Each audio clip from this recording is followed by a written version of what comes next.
Welcome to a journey through one of history's most dramatic downfalls. Picture this.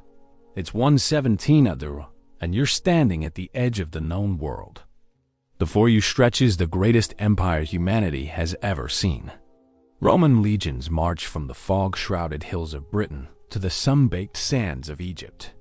Roman law governs over 60 million souls. Roman roads connect cities from Portugal to Syria. The Mediterranean Sea has become a Roman lake, and the empire's borders seem eternal, carved in stone and defended by the world's most disciplined armies. But empires, like mortals, carry the seeds of their own destruction. How does a civilization that ruled for over 1,000 years simply vanish? How do the descendants of Caesar and Augustus become refugees fleeing barbarian horsemen? The collapse of Rome isn't just ancient history. It is a masterclass in how the mightiest powers can crumble when they lose sight of what made them great. The fall of Rome didn't happen overnight.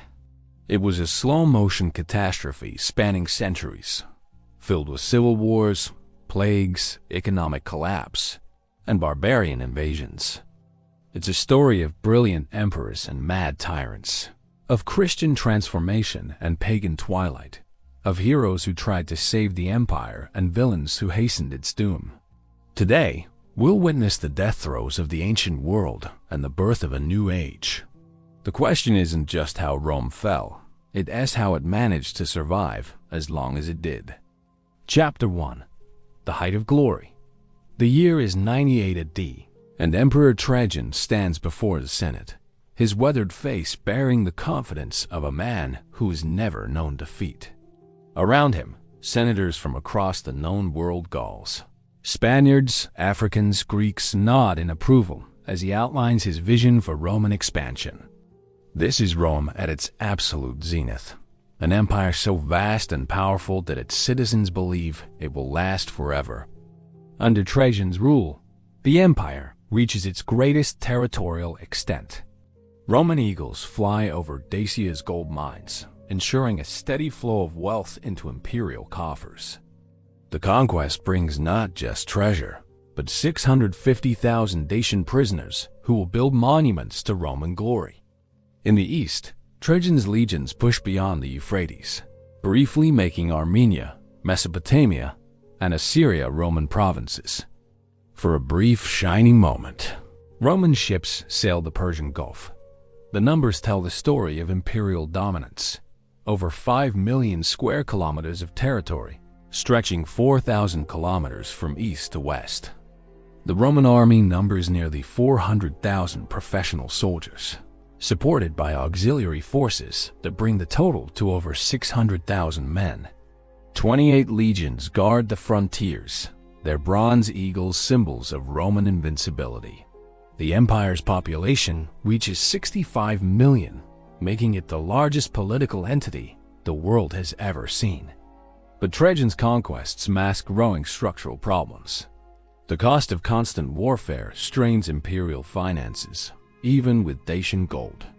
The army consumes nearly 75% of the imperial budget, leaving little for infrastructure and civilian needs. Germanic tribes press against the Rhine and Danube frontiers, requiring ever larger garrisons. In Britain, Hadrian will soon build his famous wall, not as a symbol of strength, but as an admission that Rome can expand no further. The empire's very success creates new vulnerabilities. Governing such vast territories requires an enormous bureaucracy that grows increasingly corrupt and inefficient. Communication from Rome to distant provinces takes weeks, making central control difficult. Local governors gain quasi-independent power, while the emperor becomes increasingly dependent on the loyalty of distant armies who may never see the eternal city. Rome's military strength also contains a fatal flaw. The empire has become too dependent on barbarian recruits. Germanic and other foreign soldiers now make up significant portions of the legions, bringing their own loyalties and customs. These foederati fight effectively, but they're fighting for Roman gold, not Roman glory. Their children and grandchildren will remember their ancestral homelands more clearly than Roman traditions. The Pax Romana that brings peace and prosperity also breeds complacency. Citizens in Gaul and Spain consider themselves as Romang as anyone in Italy. But this cultural integration dilutes Roman identity. The empire becomes a melting pot where everyone is Romang, but no one quite remembers what that originally meant. Local traditions persist beneath Roman veneer, ready to resurface when central authority weakens. Economic warning signs multiply beneath the surface prosperity. The empire depends on slave labor that reduces innovation and productivity. Trade routes stretch to India and China, but Rome produces little that other nations want except military protection. The empire increasingly resembles a protection racket on a continental scale, extracting tribute to fund armies that exist mainly to extract more tribute. Yet in 117 AD, these problems seem manageable. Roman engineering spans rivers with stone bridges that will outlast the empire itself. Roman law provides justice from the Atlantic to the Black Sea. Roman cities bloom across 3 continents, complete with forums, theaters, and bathhouses. Citizens from York to Alexandria share common language, currency, and culture. The empire seems eternal, blessed by the gods and protected by invincible legions. As Trajan prepares for his final campaign, he embodies Rome at its peak, confident, aggressive, seemingly unstoppable. He cannot know that he stands at the summit of Roman power, and that the only direction left is down. The empire has reached the limits of what ancient logistics and communication can support. Beyond the frontiers wait forces that will test Roman strength to its breaking point and ultimately prove that even the greatest empires are mortal. Chapter 2. The first cracks appear. Hadrian stares across the windswept moors of northern Britain, watching his soldiers lay the final stones of what will become history's most famous wall. The year is 128 AD, and the emperor has just made a decision that will echo through the centuries. Rome will expand no further. For the first time in its history, the empire admits it has limits. The wall stretching 84 miles across. Britain represents more than military pragmatism. It symbolizes a fundamental shift in Roman thinking. Previous emperors conquered to prove their glory and feed the empire's insatiable appetite for slaves, tribute, and land. Hadrian builds walls. Where Trajan saw opportunities for conquest, Hadrian sees problems requiring containment. The age of unlimited expansion is over, though few Romans yet realize it. Behind Hadrian's defensive strategy lies a harsh economic reality. The empire can no longer afford constant warfare. Trajan's eastern conquests, abandoned after fierce resistance, cost enormous sums while producing little revenue. The Dacian gold that funded imperial projects runs low, while military expenses continue rising. For the first time, emperors must choose between conquest and fiscal responsibility. The Antonine Plague arrives in 165 like a divine punishment, though it likely spreads through trade routes that connect Rome to distant Asia. The disease, possibly smallpox or measles, devastates populations with no natural immunity. In Rome itself, carts roll through streets collecting bodies by the thousands. Marcus Aurelius, the philosopher emperor, watches helplessly as death stalks his subjects from Scotland to Syria. The plague's impact extends far beyond mortality statistics. Economic activity collapses as entire communities disappear. Tax revenues plummet precisely when the empire needs funds to maintain expensive frontiers. Rural areas suffer worst, disrupting agriculture and creating food shortages. The empire's population drops by an estimated 10%, with some regions losing a third of their inhabitants. Recovery will take generations. Germanic tribes, themselves pushed westward by migrations from Asia, intensify pressure on Roman frontiers. The Marcomanni and Quadi crossed the Danube in force, threatening Italy itself for the first time in centuries. Marcus Aurelius spends his final years campaigning along the river, writing philosophical meditations while directing brutal warfare against desperate barbarian families seeking new homes. These aren't the raids of previous generations. Entire tribesmen, women, children, and livestock move together in massive migrations that Roman diplomacy cannot redirect or Roman armies easily stop. The barbarians fight not for plunder, but for survival, making them far more dangerous than traditional raiders. Rome faces a new kind of enemy, peoples with nowhere left to run. The military strain reveals structural weaknesses in Roman defense. The professional legions, designed for aggressive campaigns, prove less effective at static frontier defense. Soldiers spend decades in remote posts, losing their edge while local commanders gain dangerous independence. The army increasingly relies on barbarian allies whose loyalty depends on regular payments Rome struggles to afford. Currency debasement becomes the empire's drug of choice for financing military expenses.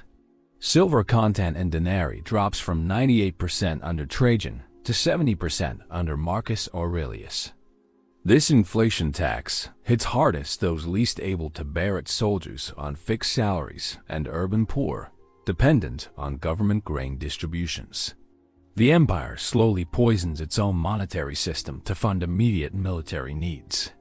Political instability follows economic strain. The Antonine dynasty's peaceful succession breaks down after Marcus Aurelius chooses his unstable son, Commodus, as heir. The principle of adopting the best candidate gives way to hereditary succession, opening the door to incompetent rulers. The Senate, already marginalized, loses what little influence it retained over imperial policy. Provincial governors gain increasing autonomy as communication with Rome becomes difficult during constant military crises. These regional strongmen develop personal loyalties among local troops and populations, creating potential centers of rebellion. The empire begins fragmenting politically, even as it maintains formal unity. Trade disruptions cascade through the imperial economy. Germanic raids close river routes along the Rhine and Danube. Plague reduces consumer demand while disrupting production. Pirates, taking advantage of reduced naval patrols, threaten Mediterranean shipping for the first time in centuries. The economic integration that strengthened the empire begins working in reverse, spreading problems rapidly across interconnected regions. Religious and cultural changes accompany political and economic stress. Traditional Roman values lose appeal as citizens face unprecedented challenges their ancestors never knew. Eastern mystery religions gain followers seeking spiritual comfort that official Roman gods seem unable to provide. Christianity, still a minority faith, begins attracting converts from all social classes. Yet the empire endures. Roman engineering maintains roads and aqueducts, even during military emergencies. Roman law continues providing stability in civilian life. Roman culture adapts and evolves, incorporating new influences while maintaining core identity. The institutions built during centuries of expansion prove remarkably resilient under stress. As Marcus Aurelius dies in 188 during yet another barbarian campaign, he leaves an empire facing unprecedented challenges, but still fundamentally strong. The philosopher-emperor's meditations reveal a man who understood his era's difficulties without losing faith in Roman civilization as value. His death marks the end of the Antonine Golden Age and the beginning of a much darker period. The first cracks in the imperial structure have appeared, but the building still stands. How long it can resist the storms ahead remains to be seen. Chapter 3. The Crisis of the 3rd Century. The year is 235 AD, and Emperor Alexander Severus lies dead in a tent near the Rhine frontier, murdered by his own soldiers after 18 years of increasingly desperate rule. His death triggers the most catastrophic period in Roman history, 50 years when the empire nearly disintegrates completely. In the space of half a century, over 50 men will claim the imperial purple. most dying violent deaths within months of their elevation. This is the crisis of the 3rd century, and it begins with a fundamental breakdown of military discipline. The Praetorian Guard, once protectors of emperors, becomes their primary threat. Soldiers discover they can auction the imperial title to the highest bidder, then murder their choice when payments stop flowing. The army that once conquered the world now devours its own leaders with terrifying efficiency. Maximinus Thrax, Alexander Severus's murderer and successor, embodies the new reality. This Thracian giant reportedly stands over 8 feet tall and can crush stones with his bare hands, but his physical strength cannot solve the empire's fundamental problems. He rules for 3 years through pure brutality before meeting his inevitable violent end. His reign establishes a pattern. Military strongmen seize power through force, rule briefly through terror, then die when their supporters find more promising alternatives. The empire fragments into competing pieces as regional armies elevate their own emperors. In Gaul, the Gallic Empire breaks away under Postumus, controlling territory from Britain to the Rhine for 14 years. In the east, Queen Zenobia of Palmyra carves out an independent realm stretching from Asia Minor to Egypt. At one point, the official Roman emperor controls little beyond Italy itself. Germanic invasions reach unprecedented scale and intensity. The Alemanni pour through the Agri-Decumets, forcing Rome to abandon territories held for 2 centuries. Gothic fleets sweep across the Black Sea, sacking cities along its shores and penetrating deep into the Aegean. Athens itself falls to barbarian raiders in 267 AD, its ancient monuments scarred by Germanic axes. The invasions reveal how hollow Roman military strength has become. Legions meant to defend the frontiers spend their time fighting each other in civil wars. Professional soldiers abandon their posts to loot cities during succession crises. Barbarian raiders encounter virtually no organized resistance as they penetrate hundreds of miles into imperial territory. Economic collapse accompanies military and political chaos. The silver content of Roman coins drops to less than 5% as emperors desperately try to fund their wars. Inflation reaches astronomical levels, prices increase 1,000% in some regions. Trade collapses as merchants refuse debased currency, reverting to primitive barter systems. Cities that thrived for centuries become ghost towns as their economies implode. The plague returns with renewed virulence in 249 AD, striking an empire already weakened by warfare and economic crisis. This new pestilence, possibly measles or typhus, kills the Emperor Claudius Gothicus and devastates urban populations.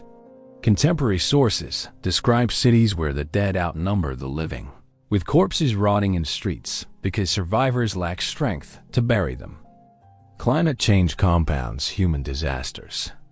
The Roman climate optimum that supported imperial expansion gives way to cooling temperatures and reduced rainfall.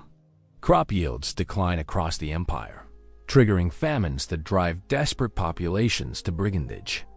The Gothic migrations themselves result partly from climate-induced pressure on agricultural lands north of the Danube.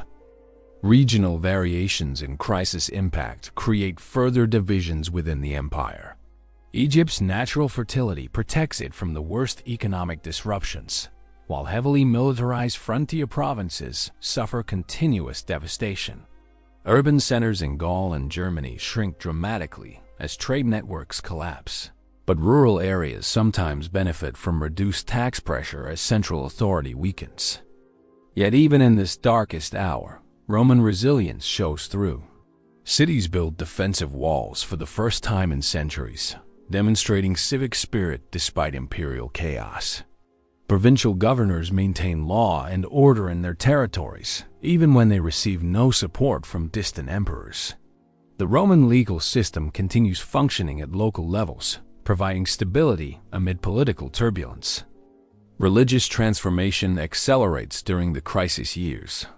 Traditional Roman gods seem powerless against unprecedented disasters. driving citizens toward new spiritual solutions.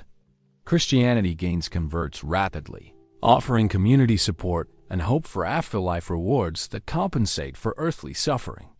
Persian Mithraism spreads among soldiers seeking divine protection in increasingly dangerous times. Cultural changes reflect political realities. Art becomes more abstract and stylized as classical naturalism loses relevance in an age of chaos. Literature focuses on survival and spiritual themes rather than imperial glory. Architecture emphasizes defensive utility over aesthetic beauty. The confident classical style of the early empire gives way to more angular, desperate forms of expression.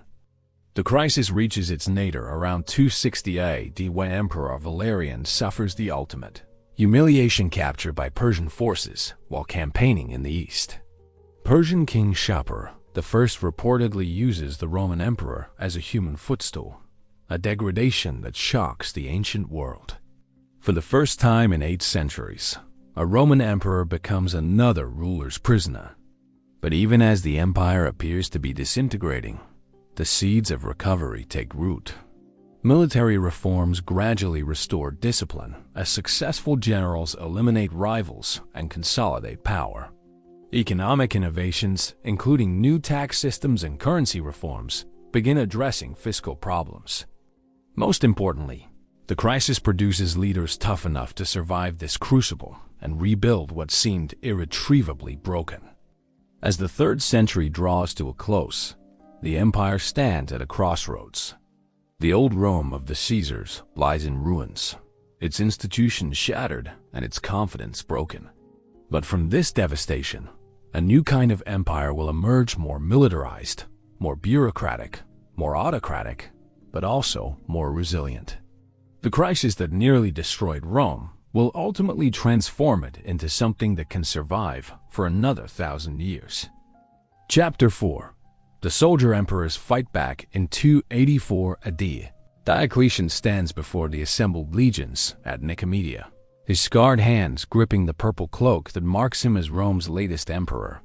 Unlike his predecessors, this Dalmatian soldier has no intention of becoming another casualty in the empire's seemingly endless cycle of violence.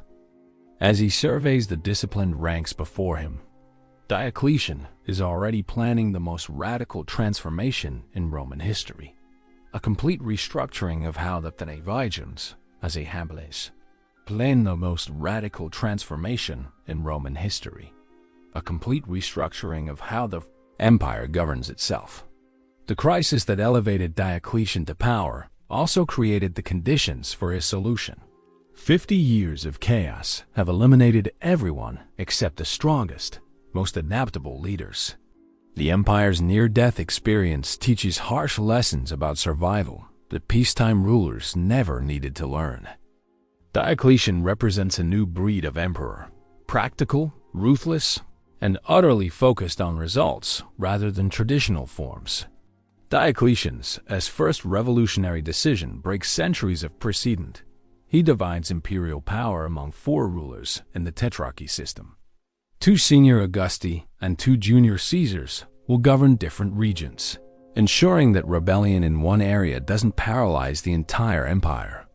This power-sharing arrangement horrifies traditional Romans who believe empire requires single leadership.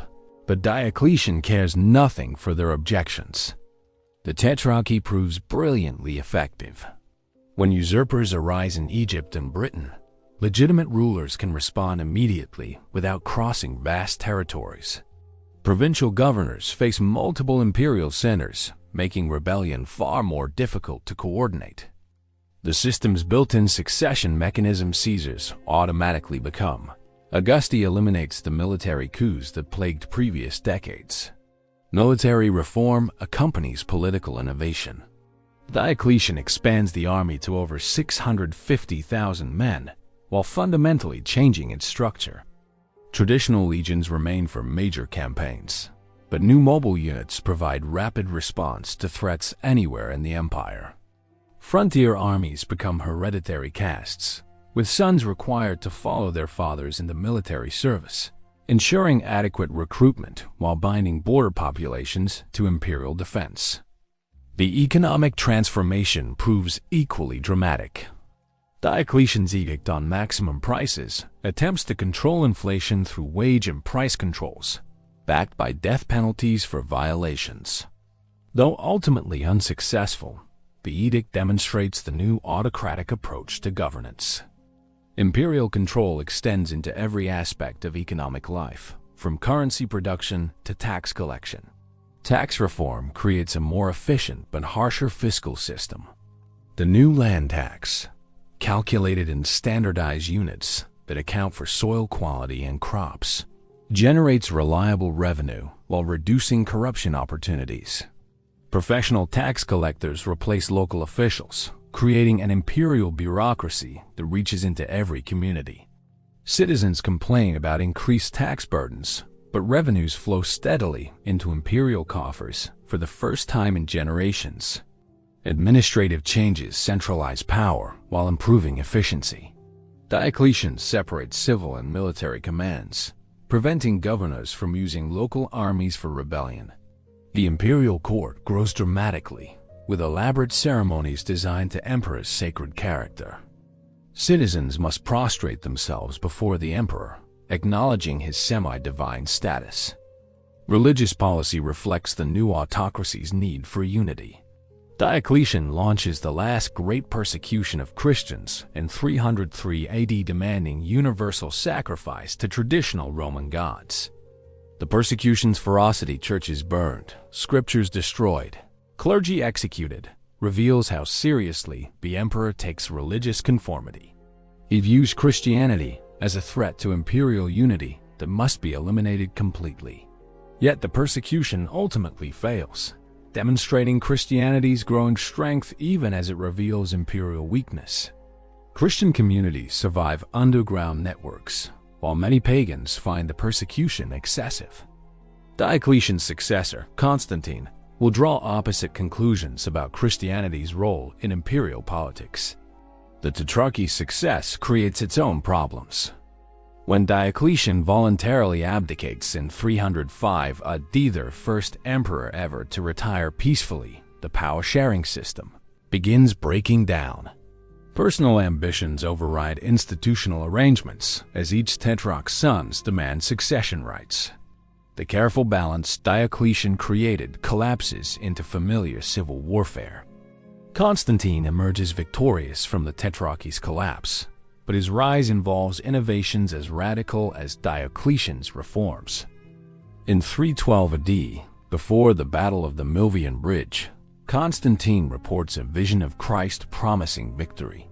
Whether genuine religious experience or brilliant political calculation, Constantine's conversion fundamentally alters Roman civilization's trajectory. The Battle of the Milvian Bridge itself demonstrates how much Roman warfare has changed. Constantine's army includes large numbers of Germanic auxiliaries fighting alongside traditional legions. Cavalry plays a more prominent role than in earlier centuries, while infantry tactics emphasize defensive formations rather than aggressive advance. The Roman military machine has adapted to face new threats with new methods. Constantine's victory begins the Christian Roman Empire, but his religious policies prove pragmatic rather than idealistic. The Edict of Milan in 313 grants religious tolerance to all faiths, not just Christianity. Constantine delays baptism until his deathbed, maintaining relationships with both Christian and pagan officials. His new capital at Constantinople blends Christian symbolism with traditional imperial imagery. The foundation of Constantinople represents Rome's eastward shift long before the Western Empire's collapse. The new city's location controls trade between Asia and Europe while avoiding Italy's problems. Constantine strips Rome of political significance while maintaining its symbolic importance. The empire now has two centers, setting the stage for eventual division. Military campaigns under Constantine and his successors demonstrate renewed imperial strength. Roman armies defeat Goths along the Danube, push back Persian advances in Mesopotamia, and maintain frontier security more effectively than their 3rd century predecessors. The soldier emperor's reforms have restored military effectiveness, even as they've transformed Roman society. Social changes accompany political and military transformation. The traditional Roman aristocracy loses power to military commanders and bureaucratic officials. Social mobility increases for soldiers and administrators, while decreasing for traditional elites. Roman society becomes more stratified and militarized, with clear distinctions between those who serve the state and those who merely exist within it. By 337 AD, when Constantine dies after a 31-year reign, the empire has achieved stability unimaginable during the 3rd century crisis. The soldier emperors have saved Roman civilization by transforming it beyond recognition. The new Rome bears little resemblance to Augustus's principate, but it functions effectively in a dangerous world. Whether this transformed empire can maintain its achievements while facing continued external pressures remains the critical question for future generations. Chapter 5. The Barbarian Deluge. In 376 AD, Gothic families stand on the north bank of the Danube, their possessions loaded on crude rafts and ox carts, their children clinging to their mothers' skirts as they stare across the dark water toward Roman territory. Behind them, the thunder of Hunnic horses grows closer each day. Before them lies the empire that has dominated their world for centuries and their only hope for survival. These aren't raiders seeking plunder or warriors testing Roman strength. These are entire peoples, the Tervingi and Greutungi Goths, numbering perhaps 200,000 souls, fleeing a terror from the steppes that has shattered their world. The Huns, descendants of Asian nomads, have swept westward like a human tsunami, destroying everything in their path. Gothic kingdoms that stood for generations crumble in weeks before these horse-mounted demons who seem to live in their saddles and shoot arrows with supernatural accuracy. Emperor Valens faces an impossible choice. Roman law forbids barbarian settlement within imperial borders, yet military necessity demands soldiers for Persian campaigns. The Goths offer to serve as foederati allied troops in exchange for land and protection. With careful management, this migration could strengthen the empire. With poor handling, it could destroy it. Valens chooses poorly. Roman officials, led by the corrupt Lupicinus, treat Gothic refugees like cattle. They force Gothic leaders to attend banquets while their people starve outside city walls. They sell dog meat to desperate families at grain prices. They separate Gothic children from parents, promising education while planning enslavement. Every action builds rage that will soon explode in violence. The Gothic War begins with a feast that becomes a massacre. At Marcianople in 377, Lupicinus invites Gothic chieftains to dinner while their warriors wait outside the city. When violence erupts, sources disagree on who strikes first. Romans attempt to murder their guests. The surviving Goths flee to their followers with news of Roman treachery, transforming desperate refugees into implacable enemies. Gothic fury spreads across Thrace like wildfire. Roman villas burn from the Black Sea to Constantinople's suburbs. Cities that welcome Gothic refugees find themselves under siege by the same people they tried to help. The Goths fight with the desperation of families protecting their children and the skill of warriors who've known nothing but warfare since childhood. At Adrianople, on August 9th, 378 AD, the Eastern Roman army suffers its worst defeat since Cannae. Emperor Valens personally leads 60,000 soldiers against Gothic forces who've been reinforced by other barbarian groups and even some Roman deserters. The battle begins with confidence. Roman infantry has dominated battlefields for centuries, but ends in catastrophic rout. The Gothic heavy cavalry, borrowed from nomadic tactics learned during flight from the Huns, smashes through Roman lines like a hammer through glass. 2/3 of the Eastern army dies, including the emperor himself, whose body is never recovered. The military disaster leaves the empire's richest provinces defenseless while sending shock waves throughout the ancient world. Theodosius I, elevated to restore order, takes a radically different approach. Instead of fighting gods indefinitely with armies he doesn't possess, he negotiates a settlement that grants them lands within the empire in exchange for military service. The Treaty of 382 AD seems to restore stability, but it establishes a precedent that will reshape Roman civilization. The Gothic settlement creates a state within a state. Gothic leaders retain authority over their people, applying Gothic law and maintaining Gothic customs. They serve Roman military interests but remain fundamentally foreign. Their children grow up as Romans in some ways, but Goths in others, creating identity confusion that will plague later generations. Other barbarian groups, observing Gothic success, demand similar treatment. Vandals, Alans, and Suebish press against Western frontiers, seeking the land grants and autonomy that Goths obtained through warfare. The empire finds itself managing dozens of barbarian tribes, each with different demands and loyalties within its own borders. The Rhine frontier collapses completely on December 31, 406 AD, when the river freezes solid enough for entire tribes to cross on foot. Vandals, Alans, and Suebi pour into Gaul in numbers that dwarf previous invasions. Behind them come Burgundians, Alemanni, and other Germanic peoples seeking new homes in Roman territory. The empire's northwestern provinces dissolve in chaos. Roman responses vary dramatically by region and leadership. Some generals, like Stilicho, attempt traditional military solutions, hunting barbarian armies with Roman legions and auxiliary forces.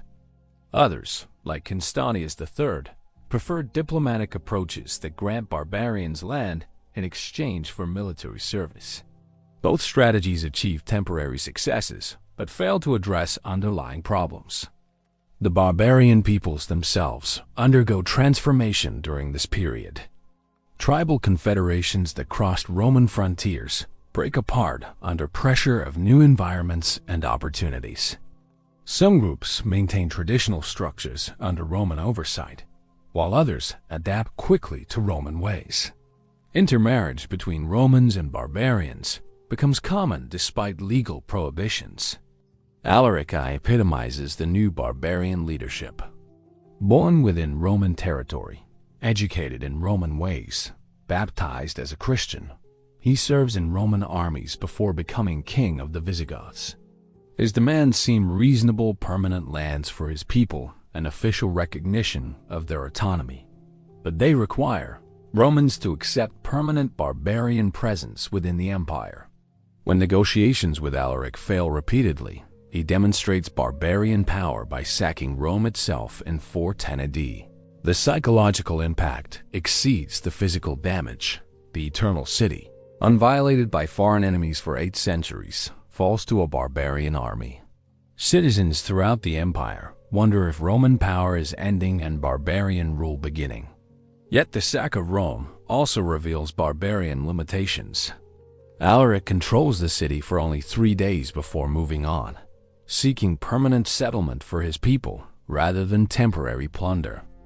His army includes Romans and barbarians fighting together, suggesting that ethnic boundaries are becoming blurred.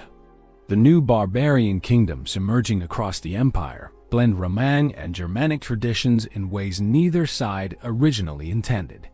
The Hunnic threat that triggered these migrations continues growing throughout the early 5th century. Under Attila, the Huns forge a massive confederation that stretches from the Baltic to the Black Sea. Their demand for tribute from both Roman Empire's eastern and western forces continued cooperation, with barbarian groups who serve as buffer states against Hunnic expansion. By 450 AD, the Western Roman Empire has become a barbarian confederation in all but name.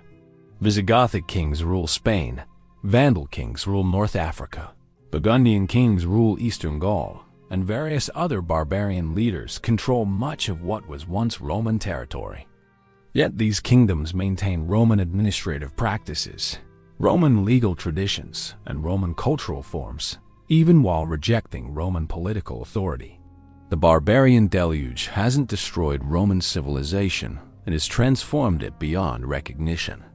The synthesis of Roman and barbarian elements creates new forms of government, law, and culture that will shape medieval Europe. But this transformation comes at enormous cost in human suffering, economic disruption, and political fragmentation. The empire that emerges from this period bears the Roman name but reflects barbarian realities that earlier Romans could never have imagined. Chapter 6. The Christian Revolution. In 312 AD, Constantine stands at the Milvian Bridge, staring across the Tiber at his rival Maxentius's army. The fate of the Roman Empire hangs in the balance, but Constantine's thoughts turn to the strange vision he experienced the night before, a cross of light in the sky bearing the words, "In this sign, conquer." Whether divine revelation or political calculation, Constantine's decision to fight under Christian symbols will transform Western civilization more profoundly than any military victory. The Christian Revolution begins not with imperial conversion, but with decades of gradual change in Roman society. By 300 AD, Christians number perhaps 10% of the empire's population, concentrated in urban centers and especially strong among women, slaves, and merchants. Their communities provide social services the government neglects, caring for orphans, feeding the poor, nursing the sick. This practical Christianity attracts converts who find traditional Roman religion increasingly irrelevant. Diocletian's Great Persecution from 303–311 radically strengthens Christianity by creating martyrs whose courage impresses pagans. Christians who die singing hymns while being torn apart by lions demonstrate faith that pagan philosophy cannot match. Their willingness to sacrifice everything for their belief suggests access to truth that traditional Roman gods do and provide. Constantine's victory at the Milvian Bridge launches the most radical religious transformation in ancient history. The Edict of Milan in 313 AD grants religious tolerance throughout the empire, but Constantine's personal favor clearly supports Christians. Imperial patronage flows to Christian bishops, churches rise in prominent locations, and Christian symbols appear on imperial coins and standards. The Council of Nicaea in 325 AD demonstrates Constantine's approach to Christian unity. When theological disputes threaten church harmony, the emperor summons bishops from across the empire to resolve doctrinal questions. The Nicene Creed that emerges establishes orthodox Christian belief while showing how imperial authority now shapes religious matters. Constantine presides over theological debates despite not being baptized himself. Christian transformation affects every aspect of Roman life. Traditional festivals gradually acquire Christian meanings. The winter solstice becomes Christmas. Spring fertility celebrations become Easter. Gladiatorial games lose imperial support as Christian emperors find blood sports inconsistent with Christian values. Public art increasingly depicts Christian themes rather than classical mythology. The rise of Christian monasticism creates new forms of social organization. Beginning with Antony of Egypt in the late 3rd century, men and women withdraw from secular society to pursue spiritual perfection through prayer, fasting, and manual labor. Monasteries become centers of learning and economic production that outlast the empire itself. Monastic communities preserve classical literature while creating new Christian scholarship. Bishops emerge as powerful political figures whose influence rivals traditional imperial officials. In cities like Milan and Constantinople, bishops control vast resources and command popular loyalty that emperors must respect. Ambrose of Milan famously forces Emperor Theodosius I to perform public penance, demonstrating that Christian moral authority can override imperial political power. The theological sophistication of Christian thinkers like Augustine transforms intellectual life throughout the empire. Augustine's City of God reframes human history as a cosmic struggle between good and evil, with earthly empires serving divine purposes. His theological innovations, particularly regarding original sin and divine grace, will dominate Western thought for over a millennium. Pagan resistance to Christianization takes various forms, from open persecution under Julian the Apostate, 361 to 363 AD, to passive resistance among aristocratic families who maintain traditional religious practices. The removal of the altar of victory from the Roman Senate in 384 AD triggers fierce debate between Christian and pagan senators, symbolizing broader cultural conflicts throughout society. Christian emperors increasingly use religious unity as a tool of political control. Theodosius I makes Christianity the empire's official religion in 380 A, banning pagan sacrifices and closing temples. These laws, enforced unevenly across the empire, create underground pagan communities while ensuring Christian dominance in public life. The relationship between church and state becomes increasingly complex as Christian bishops gain temporal power. Bishops control ecclesiastical courts to compete with imperial courts for jurisdiction over moral and family matters. Monastic estates accumulate vast wealth that escapes imperial taxation. The church develops parallel administrative structures that sometimes challenge imperial authority. Christian attitudes toward barbarians complicate imperial defense policies. Many Christians view barbarian invasions as divine punishment for Roman sins, advocating accommodation rather than military resistance. Others see conversion opportunities in barbarian settlement, believing that Christian barbarians will become loyal imperial subjects. These theological interpretations influence political decisions at crucial moments. The Arian controversy demonstrates how theological disputes affect imperial politics.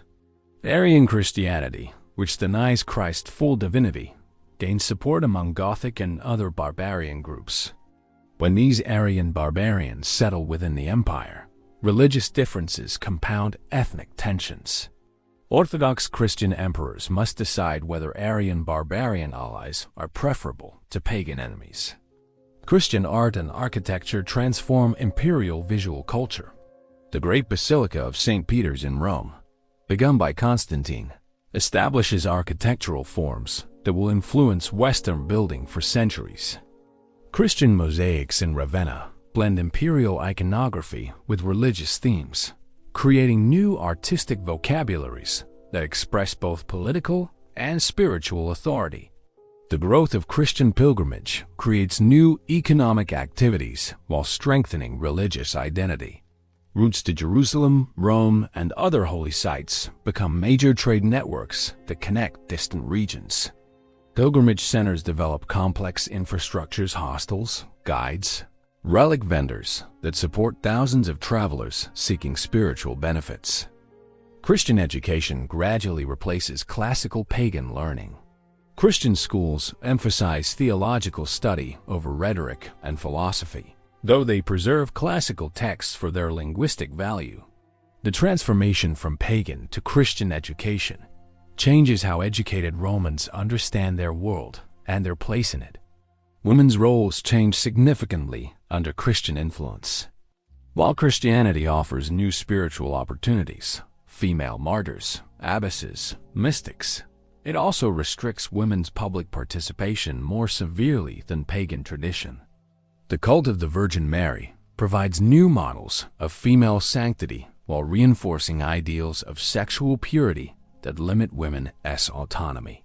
By 400 AD, the Christian Revolution has fundamentally altered Roman civilization. The empire that Constantine inherited was pagan, urban, and militaristic. The empire his successors rule is Christian, increasingly rural, and focused on salvation rather than conquest.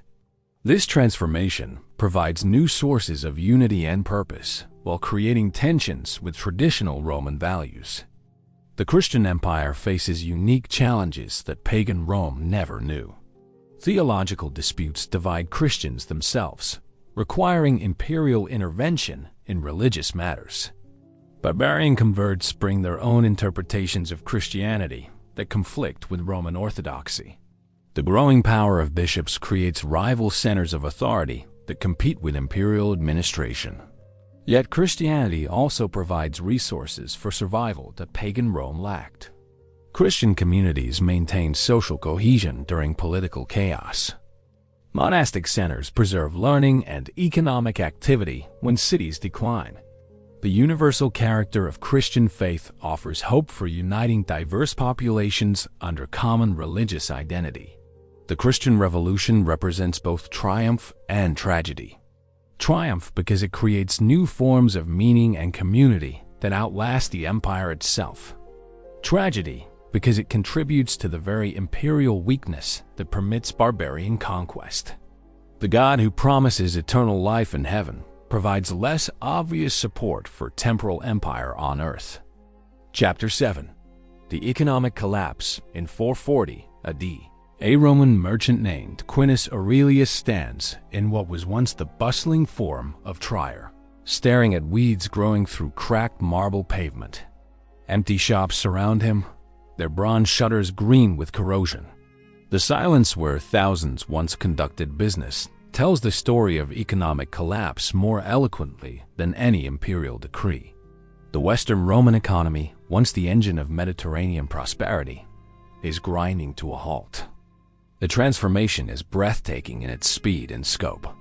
Trier, which served as imperial capital for much of the 4th century, supported over 100,000 inhabitants at its peak. Now perhaps 20,000 people scratch out subsistence livings among the ruins of imperial grandeur. The workshops that once produced luxury goods for Gallic aristocrats stand empty. The river port that connected the Rhine frontier to Mediterranean markets sees only occasional military traffic. Currency debasement reaches levels that make commerce nearly impossible. The gold solidus maintains value for large transactions, but silver and bronze coins become worthless metal discs that merchants refuse to accept. Barter replaces monetary exchange as the primary means of trade. A sword might purchase a horse, a wagon of grain might buy a slave, but the sophisticated pricing mechanisms that supported imperial commerce simply cease functioning. Tax collection becomes a form of organized robbery that destroys what it attempts to fund. Imperial agents backed by military force seize whatever they can find: grain, livestock, manufactured goods, even people for slave labor. Landowners abandon estates rather than face ruinous tax demands. Merchants cease operations rather than risk losing everything to tax collectors who operate more like bandits than government officials. The collapse of long-distance trade networks creates economic isolation unknown since before Roman conquest. Spanish silver no longer reaches Britain. African pottery disappears from Gallic markets, and Asian silk becomes a legendary luxury. Regional economies that depended on specialized production for empire-wide markets must suddenly become self-sufficient in everything from iron tools to cooking oil. Urban populations drain away as cities become economically unsustainable. Rome itself shrinks from over 1 million inhabitants to perhaps 50,000 by 500 AD. The complex infrastructure that supported urban life, aqueducts, sewers, markets, workshops, requires maintenance that bankrupt municipal governments cannot afford. Citizens flee to countryside where at least food production continues. Agricultural production shifts from commercial farming to subsistence agriculture as market incentives disappear. Large slave-worked estates that produced grain for urban markets break up into small plots farmed by peasant families seeking mere survival. Sophisticated farming techniques that maximized yields for sale give way to conservative methods that ensure basic food security. The decline of Roman engineering expertise becomes visible everywhere. Roads that carried traffic for centuries develop potholes that never get repaired. Bridges collapse and are replaced by dangerous fords. Aqueducts break down, forcing cities to rely on polluted rivers and shallow wells. The technological knowledge that built the empire literally crumbles away through disuse. Skilled craftsmen abandon their trades as demand vanishes and raw materials become unobtainable. Glassmakers can't get sand from traditional sources. Metalworkers lack quality ore, and textile workers lose access to imported dyes. The specialization that made Roman goods superior to barbarian products becomes impossible when supply chains collapse. The barbarian settlements that seem politically manageable create devastating economic disruption. Gothic and other Germanic peoples practice subsistence agriculture that produces little surplus for trade. They prefer barter to monetary exchange and show little interest in Roman luxury goods. Their settlement patterns, scattered farmsteads rather than concentrated towns, make tax collection and market organization nearly impossible. Military expenses consume whatever resources remain available.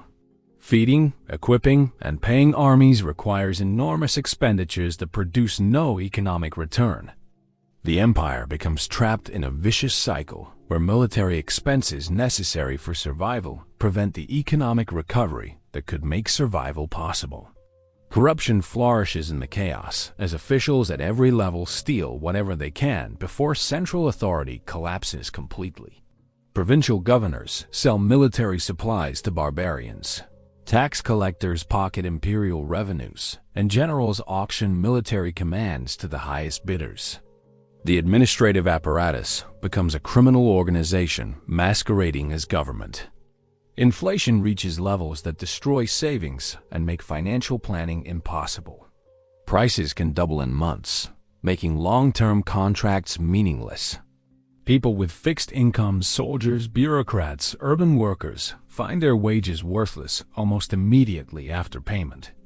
Only those who own land or physical goods maintain any economic security. The collapse of education and literacy eliminates the human capital necessary for complex economic activities.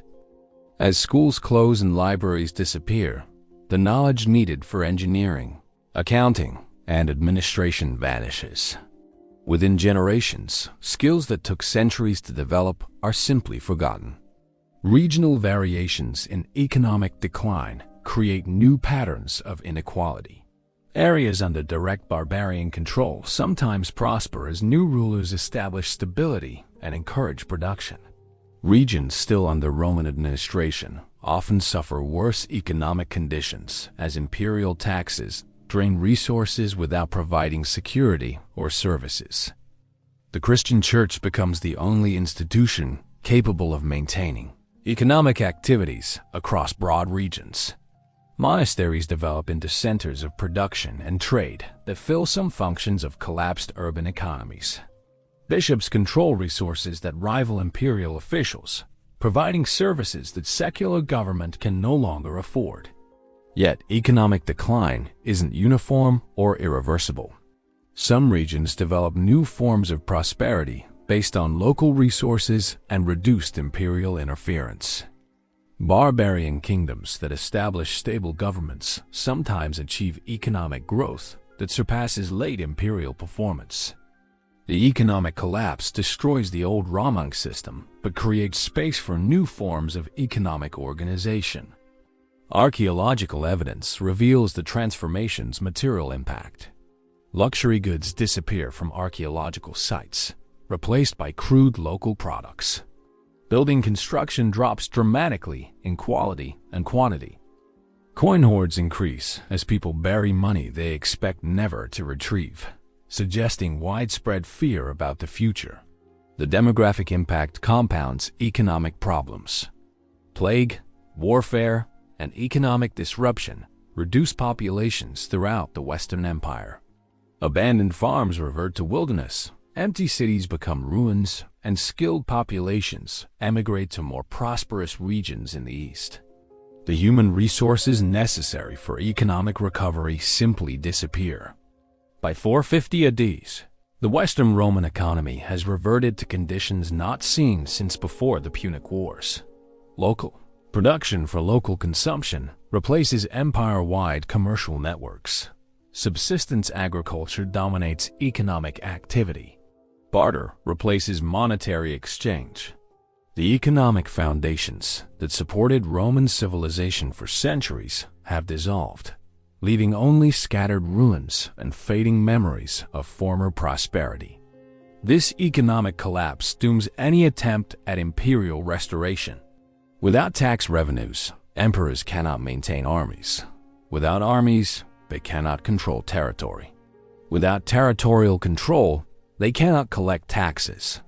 The Western Empire becomes economically unsustainable long before its final political collapse, ensuring that even the most capable leadership cannot restore Roman power. Chapter 8. The Hunnic Storm, Extended Version. In 440 AD, Attila the Hun sits astride his warhorse on the Hungarian plains, surveying an empire that stretches from the Rhine to the Urals. Around him, warriors from dozens of conquered tribes, Goths, Gepids, Vandals, Alans, await his commands.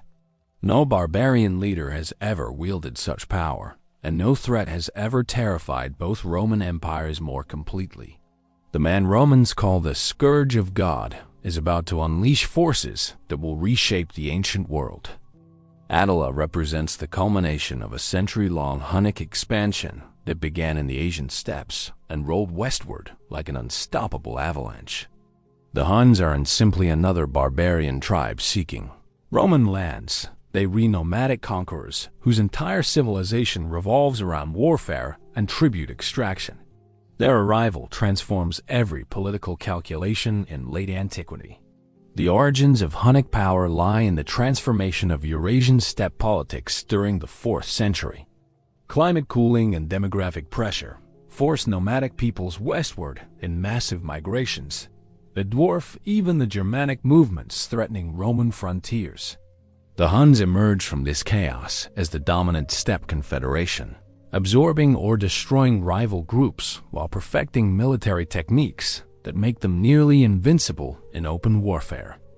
The Hunnic military system revolutionizes barbarian warfare through its combination of mobility, discipline, and psychological terror. Hun warriors live in their saddles, moving vast distances at speeds that make traditional Roman responses impossible. Their composite bows can kill armored soldiers at ranges where Roman weapons are useless. They practice feigned retreats that lure enemies into ambushes, appearing to flee before wheeling around to destroy pursuing forces. The technological sophistication of Hunnic weapons often surprises Roman observers who expect primitive savagery from nomadic peoples. Hun composite bows require years to construct and decades to master, representing engineering achievements that rival Roman military equipment. Their stirrups provide stability for mounted archery that gives Hun cavalry decisive advantages over Roman horsemen. Even Hun armor, made from overlapping plates of horn and leather, proves remarkably effective against Roman weapons. Under Attila's uncle Rugila, and then Attila himself, the Huns forge a confederation that transcends traditional tribal boundaries. Germanic peoples who fought Romans for generations now serve Hunnic overlords with desperate loyalty. The alternative to service is annihilation. The Huns massacre populations that resist while incorporating those that submit into their ever-growing military machine. The administrative structure of the Hunnic Empire demonstrates sophisticated political organization despite its nomadic character. Attila governs through a hierarchy of sub-kings who rule conquered peoples while owing absolute loyalty to the supreme king.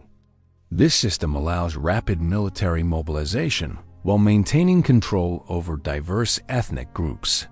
Roman sources describe Hunnic courts where dozens of languages are spoken and tribute from across Europe flows into royal treasuries. The cultural practices of the Huns both fascinate and horrify Roman observers. Hunnic warriors deliberately deform their skulls in infancy to achieve the elongated appearance they consider beautiful. They scar their faces and file their teeth to appear more terrifying in battle. Yet these same warriors practice sophisticated diplomatic protocols and maintain complex genealogical records that govern succession and alliance relationships. The Hunnic tribute system creates a protection racket on continental scale. Both Roman empires pay enormous annual tributes, initially 350 pounds of gold yearly to the Eastern Empire alone to prevent Hunnic attacks. This tribute funds further Hunnic expansion while draining Roman treasuries. The Romans find themselves paying for their own eventual destruction. The economic impact of Hunnic tribute demands devastates imperial finances throughout the 5th century. Eastern Roman taxation increases dramatically to meet tribute payments, driving provincial populations to economic desperation. The Western Empire, already weakened by barbarian settlements and territorial losses, struggles to meet its tribute obligations while maintaining basic governmental functions. The tribute system transforms both empires into client states of their former barbarian enemies. Attila's diplomatic sophistication equals his military prowess. He plays Eastern and Western empires against each other, demanding tribute from both while threatening alliance with whichever pays less. His court attracts Roman ambassadors who describe a barbarian ruler living in wooden palaces, but wielding power that eclipses any emperor. Romans who expect primitive savagery encounter instead calculating intelligence that manipulates their own weaknesses. The diplomatic correspondence between Attila and Romang emperors reveals the complete reversal of traditional relationships. The Hun king addresses Roman rulers as equals or even inferiors, demanding immediate responses to his communications while delaying his own replies for months. He summons Roman ambassadors to his court, but refuses to travel to theirs, making diplomatic submission a visible symbol of imperial weakness. The psychological impact of Hunnic warfare exceeds even its military effectiveness. Hun warriors file their teeth to points and scar their faces deliberately to appear more terrifying. They carry no siege equipment because they prefer to starve cities into submission, camping outside walls while prisoners scream under torture within sight of defenders. Entire populations flee at rumors of approaching Hun armies. The terror tactics employed by Hunnic forces serve strategic purposes beyond mere intimidation. Cities that surrender immediately receive relatively merciful treatment, while those that resist face systematic destruction. This calculated brutality encouraged rapid submission while conserving Hunnic military resources for major campaigns. The reputation for savagery becomes a weapon as effective as bows and swords. In 441, Attila launches his first major assault on the Eastern Roman Empire, demonstrating Hunnic capabilities against the empire's strongest remaining military forces. Cities throughout the Balkans fall in rapid succession, the Monacium, Singidunum, Sirmium, each conquest adding to Hunnic momentum. The Eastern Emperor Theodosius II watches helplessly as decades of defensive preparations collapse in months. The Balkan campaigns reveal the inadequacy of traditional Roman defensive strategies against Hunnic mobility. Frontier fortifications designed to stop infantry armies prove useless against cavalry forces that bypass strongpoints and strike deep into imperial territory.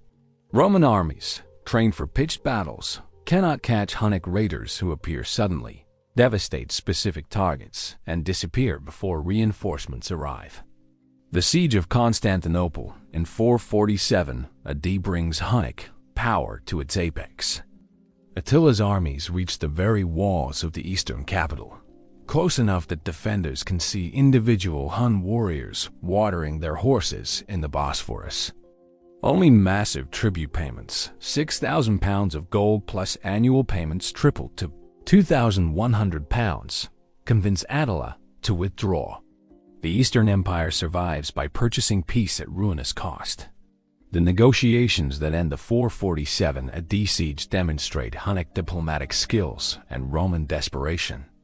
Attila demands not only increased tribute, but also the return of Hun nobles who had sought refuge in Constantinople, the evacuation of Roman territory south of the Danube, and recognition of Hunnic authority over all barbarian peoples within the empire. These terms essentially make the Eastern Empire a Hunnic protectorate while maintaining the fiction of imperial independence. Frustrated by Eastern Roman payments that reduce profitable warfare to mere tribute collection, Attila turns westward toward Gaul and the weaker Western Empire. His invasion of 451 AD represents the largest barbarian assault in European history. Hun armies, supplemented by Germanic allies, move across the Rhine with perhaps 300,000 warriors, outnumbering any force the Western Empire can possibly assemble. The composition of Attila's invasion force reveals the extent of Hunnic hegemony over barbarian Europe.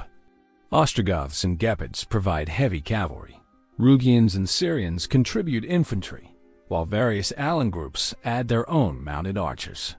This multi-ethnic army demonstrates how completely the Huns have reorganized barbarian politics while creating military capabilities that individual tribes never possessed. The Western Empire's response demonstrates both its weakness and its remaining strength.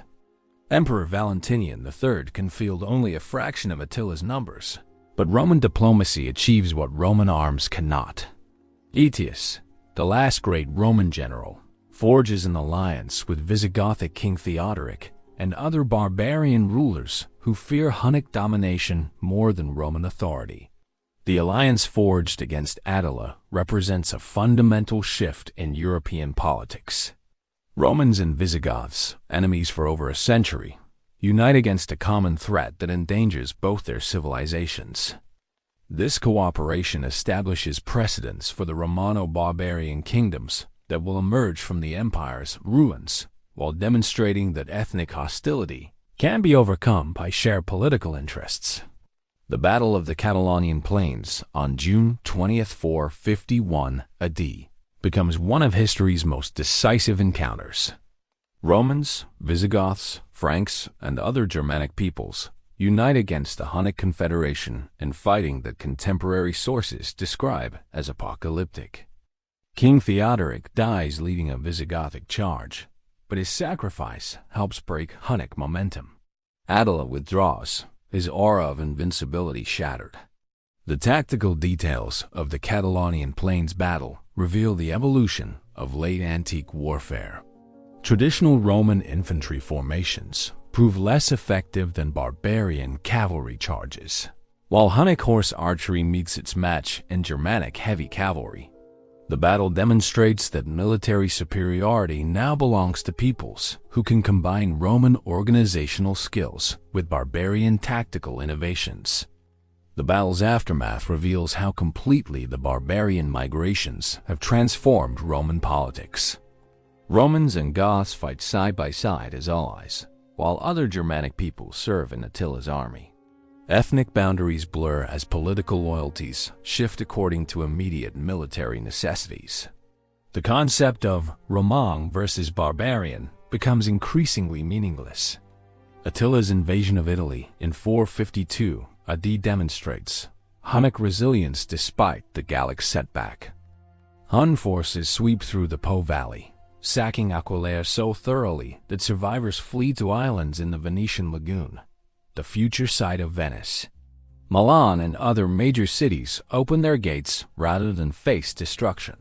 The road to Rome lies open before the Hunnic army. The devastation of northern Italy surpasses anything the peninsula has experienced since the Punic Wars. Aquileia, once a major commercial center, disappears so completely that archaeologists struggle to locate its remains. The systematic destruction demonstrates both Hunnic military efficiency and their determination to terrorize populations that resist their demands. Pope Leo I's famous meeting with Attila near Lake Garda enters legend as divine intervention that saves Rome from barbarian sack. Contemporary sources suggest more practical considerations: plague in Attila's army, problems with supply lines, and news of Eastern Roman attacks on Hunnic territories convinced the Hun king to withdraw. Regardless of reasons, Attila's departure spares Italy the devastation that befell Gaul. The circumstances surrounding Attila's withdrawal from Italy reveal the logistical challenges facing even successful nomadic empires. Hun armies, designed for rapid movement and living off plunder, struggle to maintain themselves during extended campaigns in densely populated regions. Disease outbreaks, supply shortages, and communication problems force strategic retreats even when tactical victory seems assured. The sudden collapse of Hunnic power following Attila's death in 453 AD reveals how personal charisma held the confederation together. Attila's sons quarrel over succession while subject peoples rebel against Hunnic authority. Within a decade, the empire that terrorized Europe disintegrates completely. Germanic tribes that served the Huns establish independent kingdoms throughout Central Europe. The succession crisis following Attila's death demonstrates both the strengths and weaknesses of charismatic leadership. While Attila lives, his personal authority transcends ethnic divisions and maintains loyalty among diverse subject peoples. His death removes the only force capable of holding the confederation together, revealing that Hunnic power depends on individual leadership rather than institutional structures. The Hunnic Empire's collapse creates a power vacuum that reshapes European politics. Without Hunnic pressure, Germanic peoples settle permanently in former Roman territories, rather than continuing westward migrations. The end of Hunnic tribute payments should strengthen Roman finances, but the empire lacks the military capability to exploit changed circumstances. The Battle of Nidau in 454 AD, where a coalition of Germanic peoples destroys the remaining Hunnic forces, symbolizes the transformation from nomadic empire to settled kingdoms. Gepids, Ostrogoths, Rugians, and other tribes carve up Hunnic territories, while Hun survivors scatter to the steppes or enter Roman service as individual warriors. The fragmentation of Hun territories creates opportunities for Germanic state building that will reshape medieval Europe. The Ostrogothic kingdom in Pannonia, the Gepid kingdom along the Tisza River, and various other Germanic principalities establish governmental structures that blend nomadic and sedentary traditions while preparing for eventual settlement in former Roman provinces. The Hunnic period's legacy extends far beyond military campaigns. The Terra Attila inspired creates lasting memories that influence European culture for centuries. Germanic kingdoms that emerge after Hunnic collapse blend Roman administrative practices with tribal traditions, creating new forms of government that shape medieval Europe. The demographic disruptions caused by Hunnic migrations alter ethnic composition throughout Central and Western Europe. Most importantly, the Hunnic storm accelerates the Western Roman Empire's final disintegration. The tribute payments that bought temporary peace bankrupt imperial finances. The alliances necessary to resist Attila legitimize barbarian kingdoms within Roman territory. The psychological impact of Hunnic success encourages other barbarian peoples to test Roman weakness. By 455 AD, 2 years after Attila's death, the Western Empire faces threats from every direction: Vandal fleets in the Mediterranean, Germanic kingdoms in Gaul and Spain, and scattered barbarian groups seeking the lands and autonomy that Hunnic collapse makes available. The storm has passed, but it has left the Roman world fundamentally changed and irreversibly weakened. The Hunnic episode demonstrates how nomadic empires can reshape sedentary civilizations even when their own political structures prove ephemeral. Attila's empire lasts less than a century, but its impact influences European development for generations. The Hun king who never learned to read destroys educational centers. The nomad who owns no permanent home forces millions to abandon theirs. And the barbarian who rejects Roman civilization accelerates its transformation into something entirely new. Chapter 9. The Last Stand in 457 AD. Majorian stands in the ruins of Arles, once a thriving port city connecting Gaul to the Mediterranean world. Now Visigothic horsemen patrol its empty streets, while Vandal pirates control the sea routes that once brought prosperity. The young emperor surveys the devastation with the calculating eyes of a soldier who understands exactly how desperate the Western Empire's situation has become. He is Rome's last hope, and perhaps its final tragedy. Majorian represents a new breed of emperor, forged in the crucible of perpetual crisis. Unlike the palace-bound rulers who preceded him, he has commanded armies on active campaigns, negotiated with barbarian kings as equals, and witnessed firsthand the empire's military and economic collapse. His elevation by the Germanic general Ricimer marks a final attempt to restore Roman power through competent leadership and military reform. The empire Majorian inherits exists more on parchment than in reality. Italy remains under nominal Roman control, but Vandal raids devastate its coasts while local strongmen ignore imperial authority. Gaul has fragmented between Visigothic, Burgundian, and Frankish kingdoms that pay lip service to Roman suzerainty while acting as independent powers. Spain belongs entirely to Visigothic rulers who style themselves as Rome's allies while conquering its territories. Africa, the empire's richest remaining province, has been lost to Genseric Vandal. Kingdom since 429, a Vandal control of North African grain supplies and Mediterranean shipping lanes strangles the Western Empire economically while providing resources for continued expansion. Genseric's fleets strike Rome itself in 455 AD, sacking the city with methodical thoroughness that surpasses even Alaric's earlier assault. Britain has vanished from Roman consciousness entirely, its withdrawal completed under Honorius decades earlier.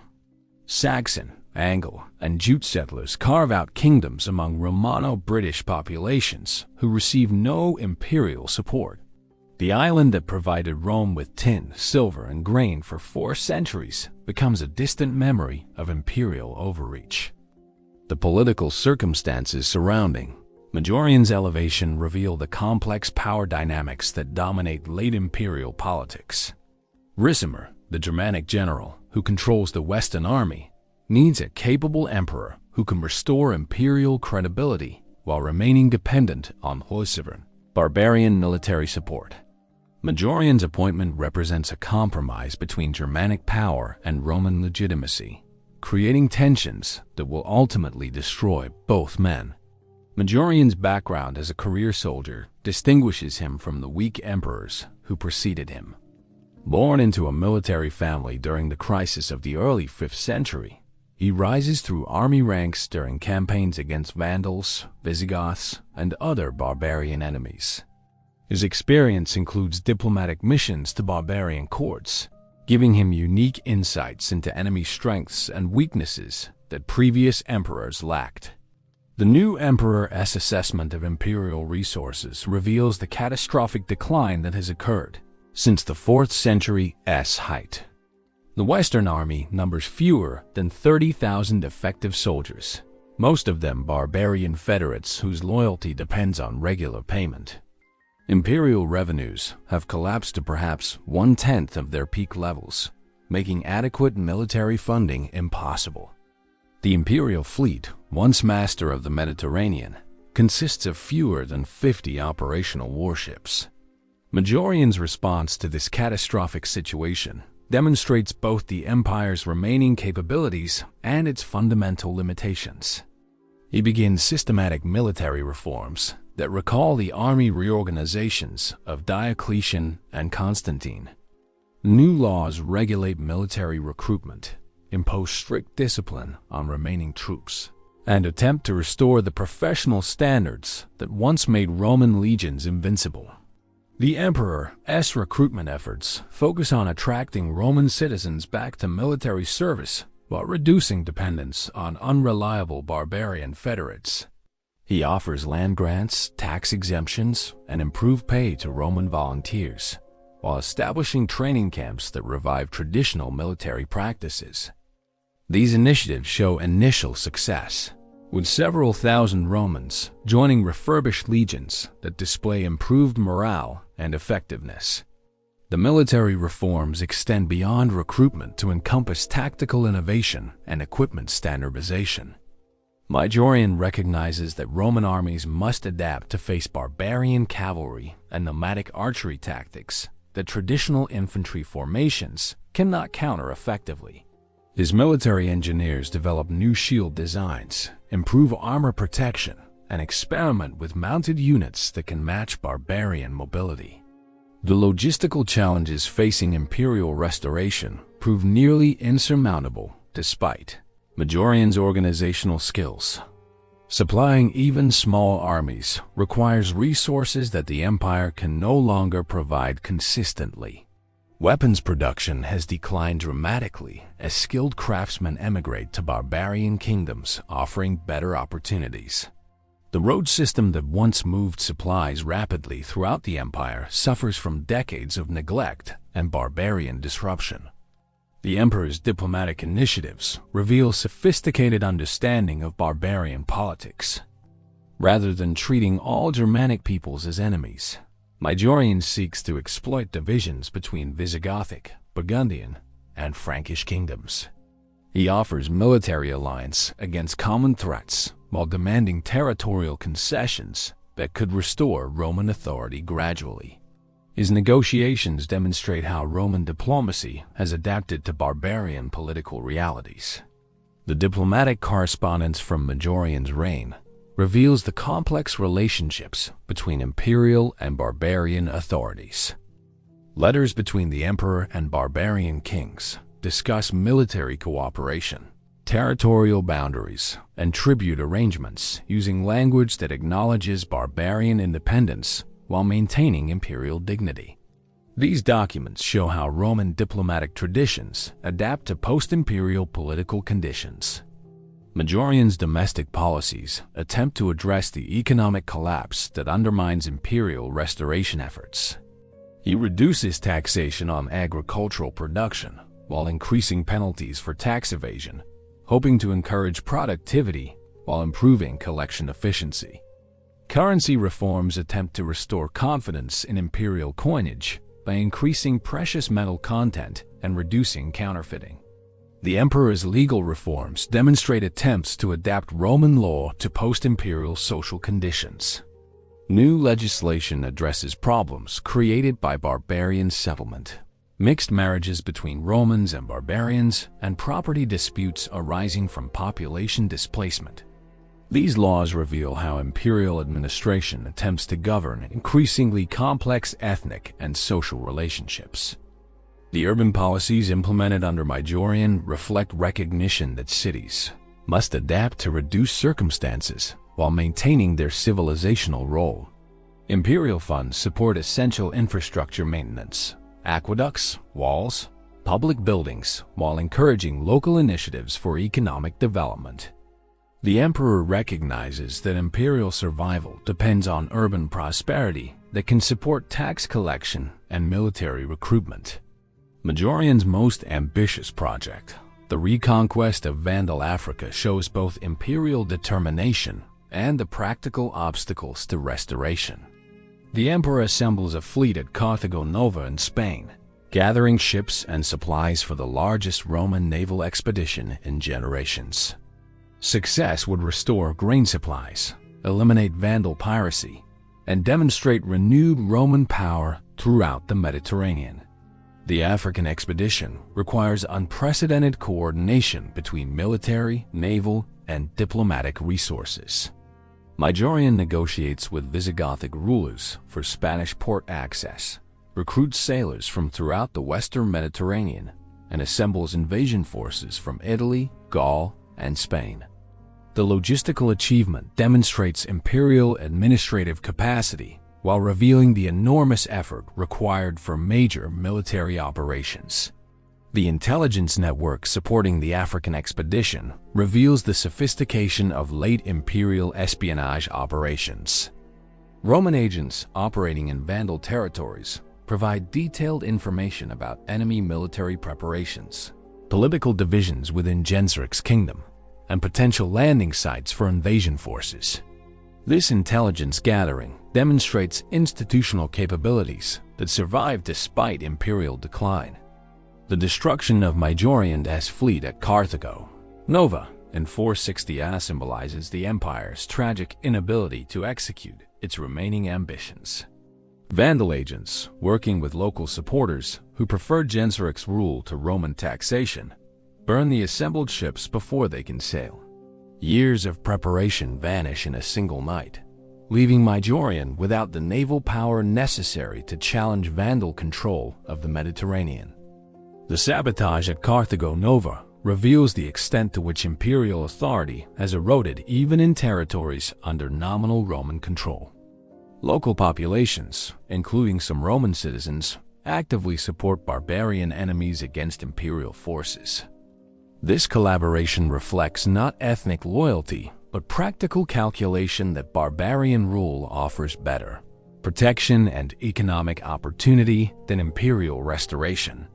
The immediate aftermath of the naval disaster demonstrates Majorian's personal resilience and strategic flexibility. Rather than abandoning military initiatives entirely, the emperor redirects resources toward land campaigns against Visigothic territories in southern Gaul. These operations achieve limited success, recapturing several cities and demonstrating that Roman arms retain effectiveness when properly led and supplied. The Gallic campaigns of 461 reveal both imperial military capabilities and their fundamental limitations. Roman forces, strengthened by Majorian's reforms, defeat Visigothic armies in several engagements and force King Theodoric II to negotiate territorial concessions. These victories restore Roman control over important cities, including Narbonne and Arles, demonstrating that imperial restoration remains theoretically possible. Yet the military successes prove ephemeral because they cannot be sustained without resources that the empire lacks. Garrison troops required to hold reconquered territories strain imperial manpower, while administrative costs of governing recovered provinces exceed available revenues. The empire can win battles, but cannot afford victory, creating a strategic impossibility that dooms restoration efforts. The failed African expedition's aftermath reveals how little real authority any emperor retains. Ricimer, the Germanic general who elevated Majorian, turns against his creation when military setbacks make the emperor a liability. In 461, Adesarion dies officially of illness, but contemporary sources suggest assassination, ending the last serious attempt at imperial restoration. The political crisis following Majorian's death demonstrates the complete breakdown of imperial constitutional government. Ricimer delays appointing a successor for several months, while consolidating personal control over remaining imperial resources. When he finally elevates Libius Severus to the purple, the new emperor exercises no independent authority and rarely appears in public. The reaction to Majorian's death throughout imperial territories reveals both popular support for restoration efforts and recognition of their failure. Cities that welcomed imperial forces during the Gallic campaigns surrender immediately to returning Visigothic armies. The brief revival of imperial authority collapses as quickly as it emerged, leaving no lasting institutional improvements. Majorian's successors exist as puppets of Germanic generals who wield actual power while maintaining imperial forms. Libius Severus, Anthemius, and Olybrius occupy the imperial throne, while Ricimer and later Gundobad make real decisions about military campaigns and diplomatic initiatives. The Western Empire becomes a Germanic kingdom wearing Roman masks. The puppet emperor's reigns reveal how completely imperial authority has become dependent on barbarian military support. Imperial edicts require Germanic approval before promulgation. Military appointments go to barbarian nominees, and diplomatic initiatives serve Germanic rather than imperial interests. The emperors become ceremonial figures whose primary function is legitimizing barbarian rule over Roman populations. The siege of Rome by Ricimer in 472 AD demonstrates how completely the empire has disintegrated. Germanic federates fight other Germanic federates for control of the Eternal City, while the emperor cowers in his palace. The population that once ruled the world watches barbarian armies battle in Roman streets for the right to determine imperial policy. The destruction caused by the siege of Rome surpasses damage inflicted by earlier barbarian sacks. Ricimer's forces, fighting desperate urban warfare against supporters of Emperor Anthemius, burned significant portions of the city while looting survived treasures. The psychological impact on Roman populations throughout the empire proves as devastating as the physical destruction. Yet even in its death throes, the empire retained surprising resilience. Roman law continues functioning in areas under barbarian control, providing stability that pure military rule cannot achieve. Roman administrative practices prove so useful that Germanic kings adopt them wholesale, creating hybrid governments that blend tribal and imperial traditions. The persistence of Roman cultural identity, despite political collapse, demonstrates civilization's ability to survive institutional failure. Latin remains the language of education and administration throughout former imperial territories. Roman architectural styles influence barbarian construction projects. Classical literature continues being copied and studied in monasteries and royal courts. The Eastern Empire, as attempts to restore Western unity, reveal both inter-imperial cooperation and the practical impossibility of reunification. Emperor Leo I sends Anthemius westward with Byzantine troops and financial support, but Eastern resources prove insufficient to overcome Western problems.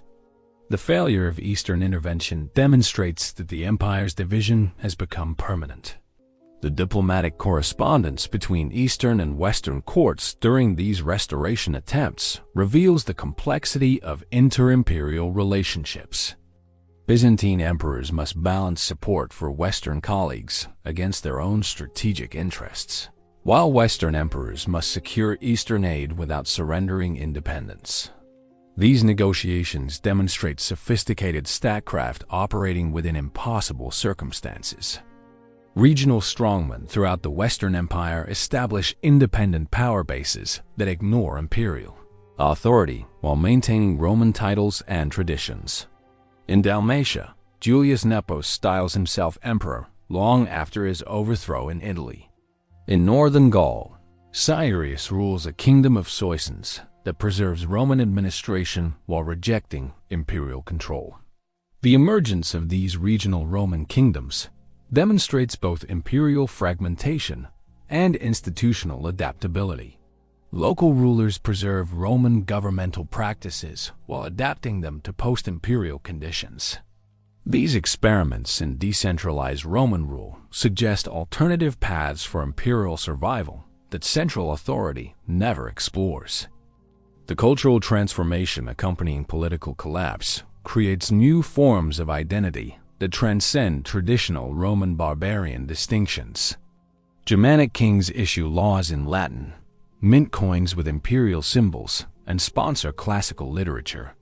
Roman aristocrats serve barbarian rulers while maintaining Roman customs and values.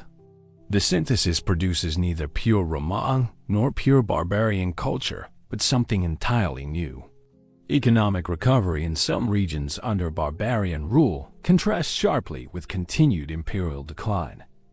Visigothic Spain and Ostrogothic Italy achieve prosperity that surpasses late imperial performance, suggesting that barbarian government may be more effective than Roman administration in post-classical conditions.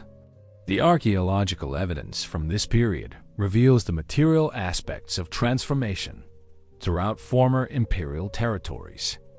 Roman-style buildings incorporate barbarian decorative elements, while Germanic grave goods appear in Roman cemeteries.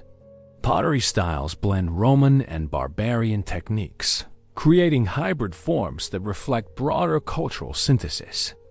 Religious developments parallel political changes as Christianity provides continuity amid institutional collapse. Bishops often wield more real authority than imperial officials, mediating between Roman populations and barbarian rulers. The Church's universal character offers hope for unity that secular politics cannot achieve. The theological innovations emerging during this period address practical problems of governing mixed populations under barbarian rule. Christian writers develop theories of legitimate authority that can justify barbarian kingship while maintaining religious unity. These theological adaptations prepare ideological foundations for medieval political development. By 475 AD, when the Germanic general Orestes places his son Romulus Augustulus on the imperial throne, the Western Empire has become a historical curiosity maintained for ceremonial purposes. Real power belongs to barbarian kingdoms whose rulers no longer need imperial legitimacy to justify their authority. The last emperor of the West rules nothing beyond his palace walls, a living symbol of vanished glory. The tragedy of the last stand lies not in military defeat but in missed opportunities. Leaders like Majorian possessed the vision and capability to restore Roman power, but they face problems too massive for any individual solution.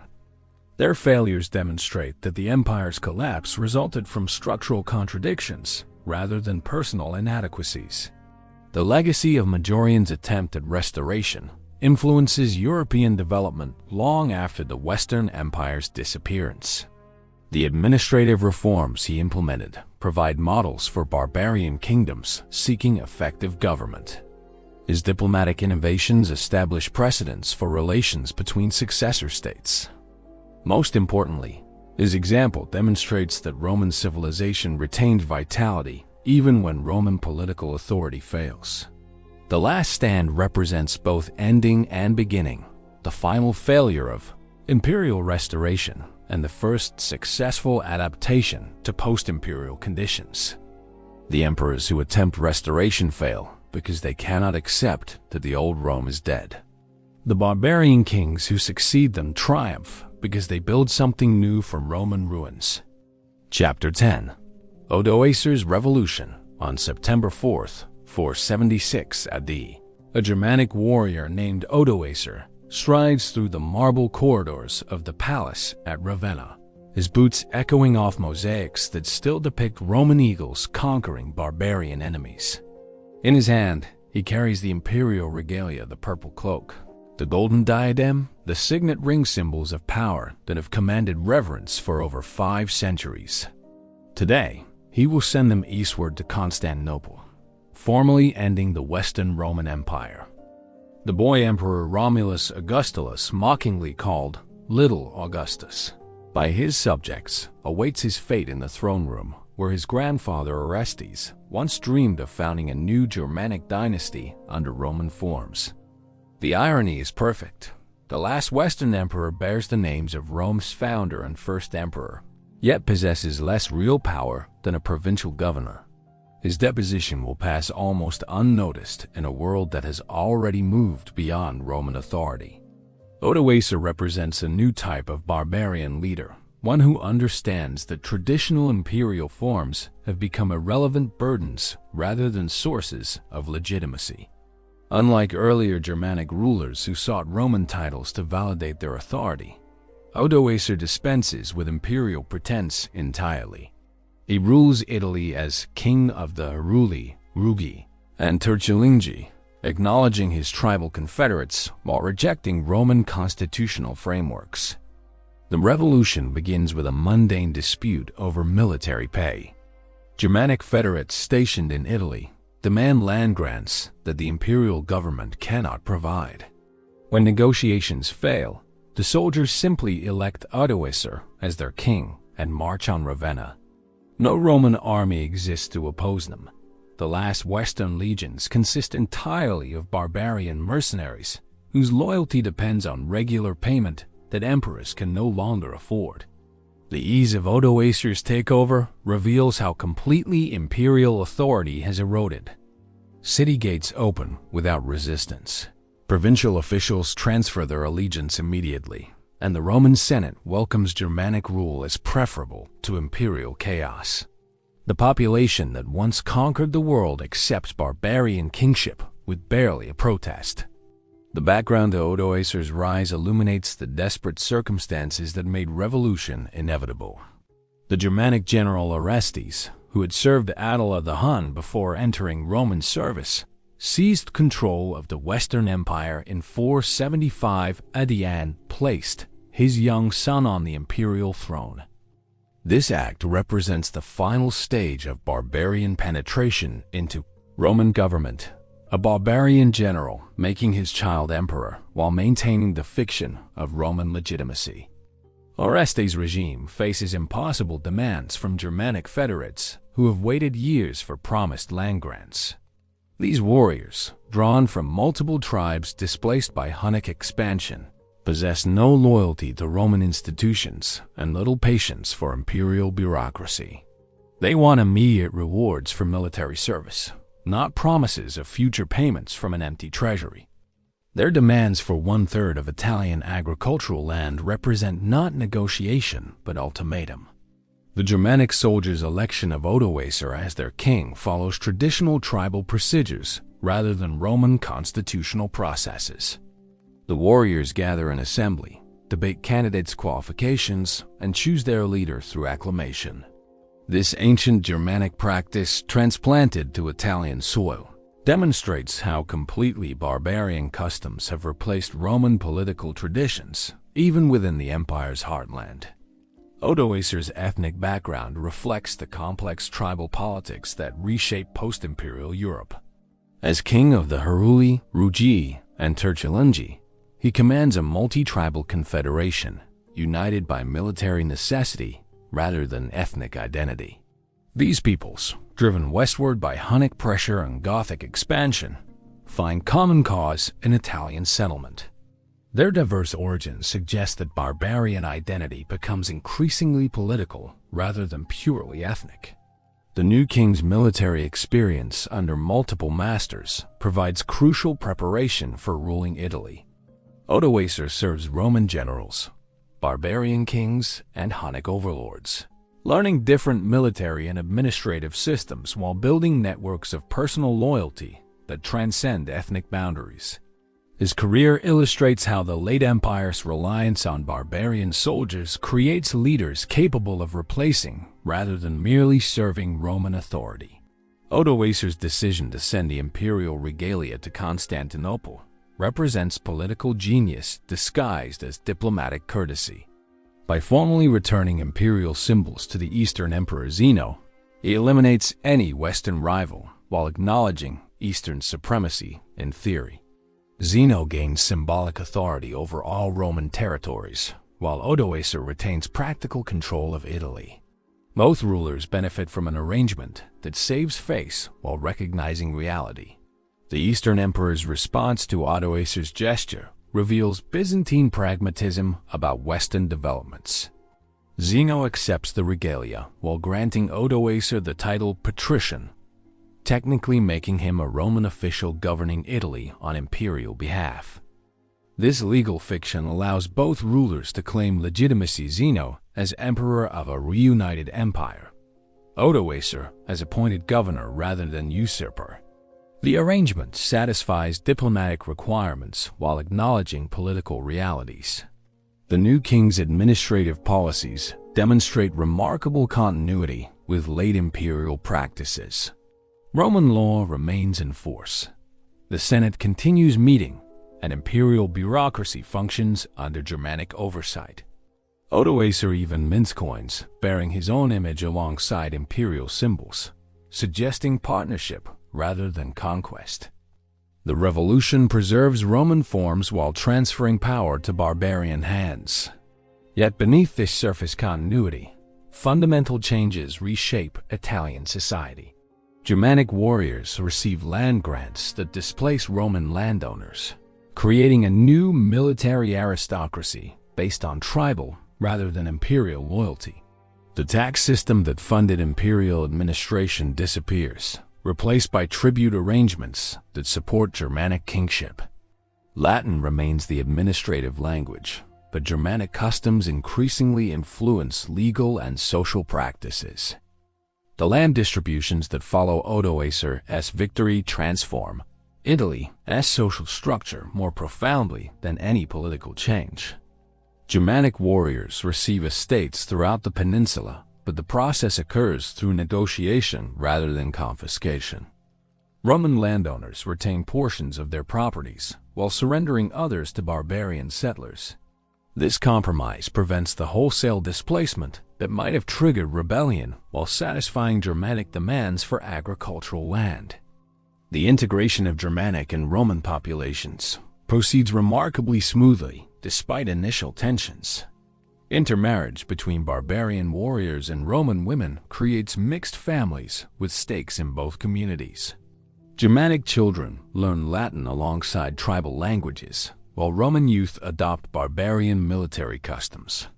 Within a generation, ethnic boundaries begin blurring as cultural synthesis produces new hybrid identities.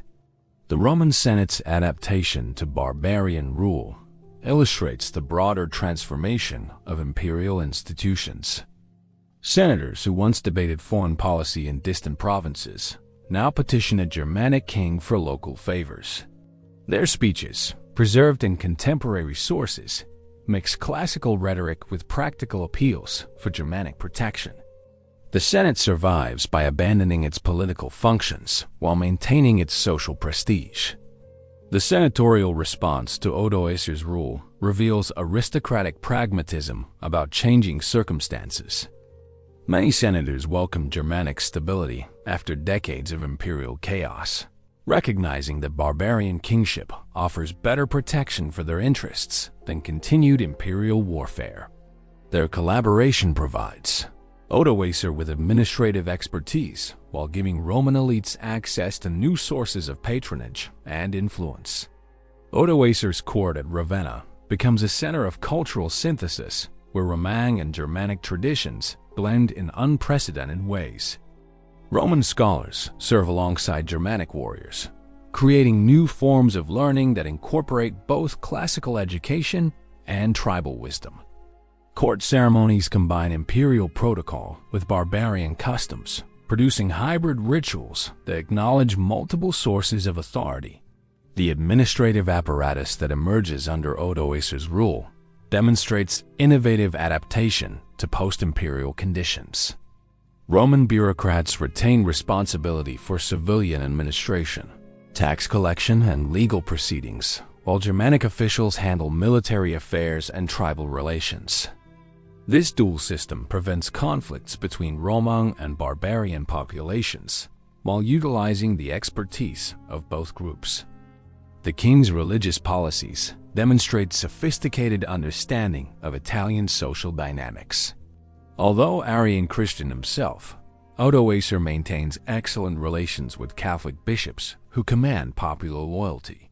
He sponsors church construction, protects pilgrimage routes, and mediates theological disputes. His religious tolerance contrasts favorably with the sectarian conflicts that plagued late imperial administration. The relationship between Arian Germanic rulers and Catholic Roman populations creates complex theological and political challenges throughout post-imperial Europe. Odoacer's approach maintaining Arian personal faith while supporting Catholic institutional interests becomes a model for later barbarian kings. This pragmatic solution prevents religious conflict while acknowledging the demographic realities of mixed populations. Economic recovery under Germanic rule suggests that barbarian government may be more efficient than Roman administration in post-imperial conditions. Without imperial taxation and military conscription, Italian agriculture revives. Trade with other barbarian kingdoms flourishes as political barriers disappear. Cities that declined under late imperial rule begin attracting population and investment. The fiscal innovations introduced under Odoacer's reign address practical problems that imperial taxation never solved effectively. Rather than collecting money taxes that require complex bureaucratic apparatus, the Germanic system relies on tribute payments in kind agricultural products, manufactured goods, and military service. This approach reduces administrative costs while ensuring that government revenues match actual productive capacity. The scholarly preservation of classical learning under Odoacer challenges stereotypes about barbarian cultural attitudes. The king patronizes schools that teach Latin literature and philosophy alongside Germanic traditions. Scholars like Boethius begin their careers under Germanic patronage, creating intellectual syntheses that blend classical and barbarian elements. The educational policies pursued under Odoacer's rule reflect the practical needs of governing mixed populations. Germanic children receive training in Latin language and Roman law to prepare them for administrative careers, while Roman youth learn Germanic languages and military customs. This cross-cultural education creates a generation capable of bridging ethnic divisions and governing effectively. Diplomatic relations with other barbarian kingdoms reveal how completely the post-imperial political order has crystallized. Odoacer negotiates as an equal with Visigothic kings in Spain, Burgundian rulers in Gaul, and Vandal monarchs in Africa. These relationships ignore imperial boundaries while respecting tribal territorial claims. The new diplomacy operates through personal relationships between kings rather than institutional frameworks. The diplomatic correspondence preserved from Odoacer's reign demonstrates the sophistication of barbarian international relations. Letters between Germanic kings discuss trade agreements, military alliances, and territorial boundaries using language and concepts borrowed from Roman diplomatic practice. This synthesis creates new forms of international law that govern relations between post-imperial kingdoms. The Eastern Empire's response to Odoacer's revolution demonstrates Byzantine pragmatism about Western developments. Emperor Zeno grants Odoacer the title patrician, while encouraging other barbarian leaders to challenge his authority. Byzantine policy seeks to prevent any single Germanic power from controlling all former Western territories while avoiding direct military intervention. The complex relationship between Odoacer and Constantinople illustrates the diplomatic challenges facing both rulers. Zeno needs Western stability to focus on Persian and Bulgarian threats, while Odoacer requires Eastern recognition to legitimize his authority over Roman populations. Their correspondence reveals mutual respect, disguising fundamental disagreements about the nature of political authority in post-imperial Europe. Opposition to Germanic rule emerges sporadically from Roman populations who retain loyalty to imperial traditions. These revolts, typically led by aristocrats who lost land grants to Germanic warriors, receive little popular support. Most Romans prefer stable barbarian government to the chaos that characterized the empire's final decades. The failed rebellion of 477 AD, led by Roman nobles who hoped to restore imperial authority, demonstrates both the persistence of pro-Roman sentiment and its political irrelevance. The rebels receive no support from Constantinople, attract few followers among Italian populations, and collapse quickly when faced with Germanic military superiority. Their failure confirms that imperial restoration lies beyond the realm of practical possibility. Cultural fusion accelerates under Odoacer's rule as Germanic and Roman populations intermarry and share customs. Germanic warriors adopt Roman names and marry into Roman families, while Romans serve in Germanic military units and administrative positions. The ethnic boundaries that initially separated conquerors from conquered begin dissolving within a generation. The archaeological evidence from Odoacer's reign reveals the material aspects of cultural synthesis. Germanic grave goods appear in Roman cemeteries, while Roman-style buildings incorporate barbarian decorative elements.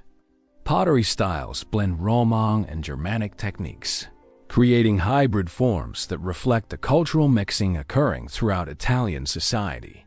Legal innovations under Germanic rule address practical problems that Roman law handled poorly.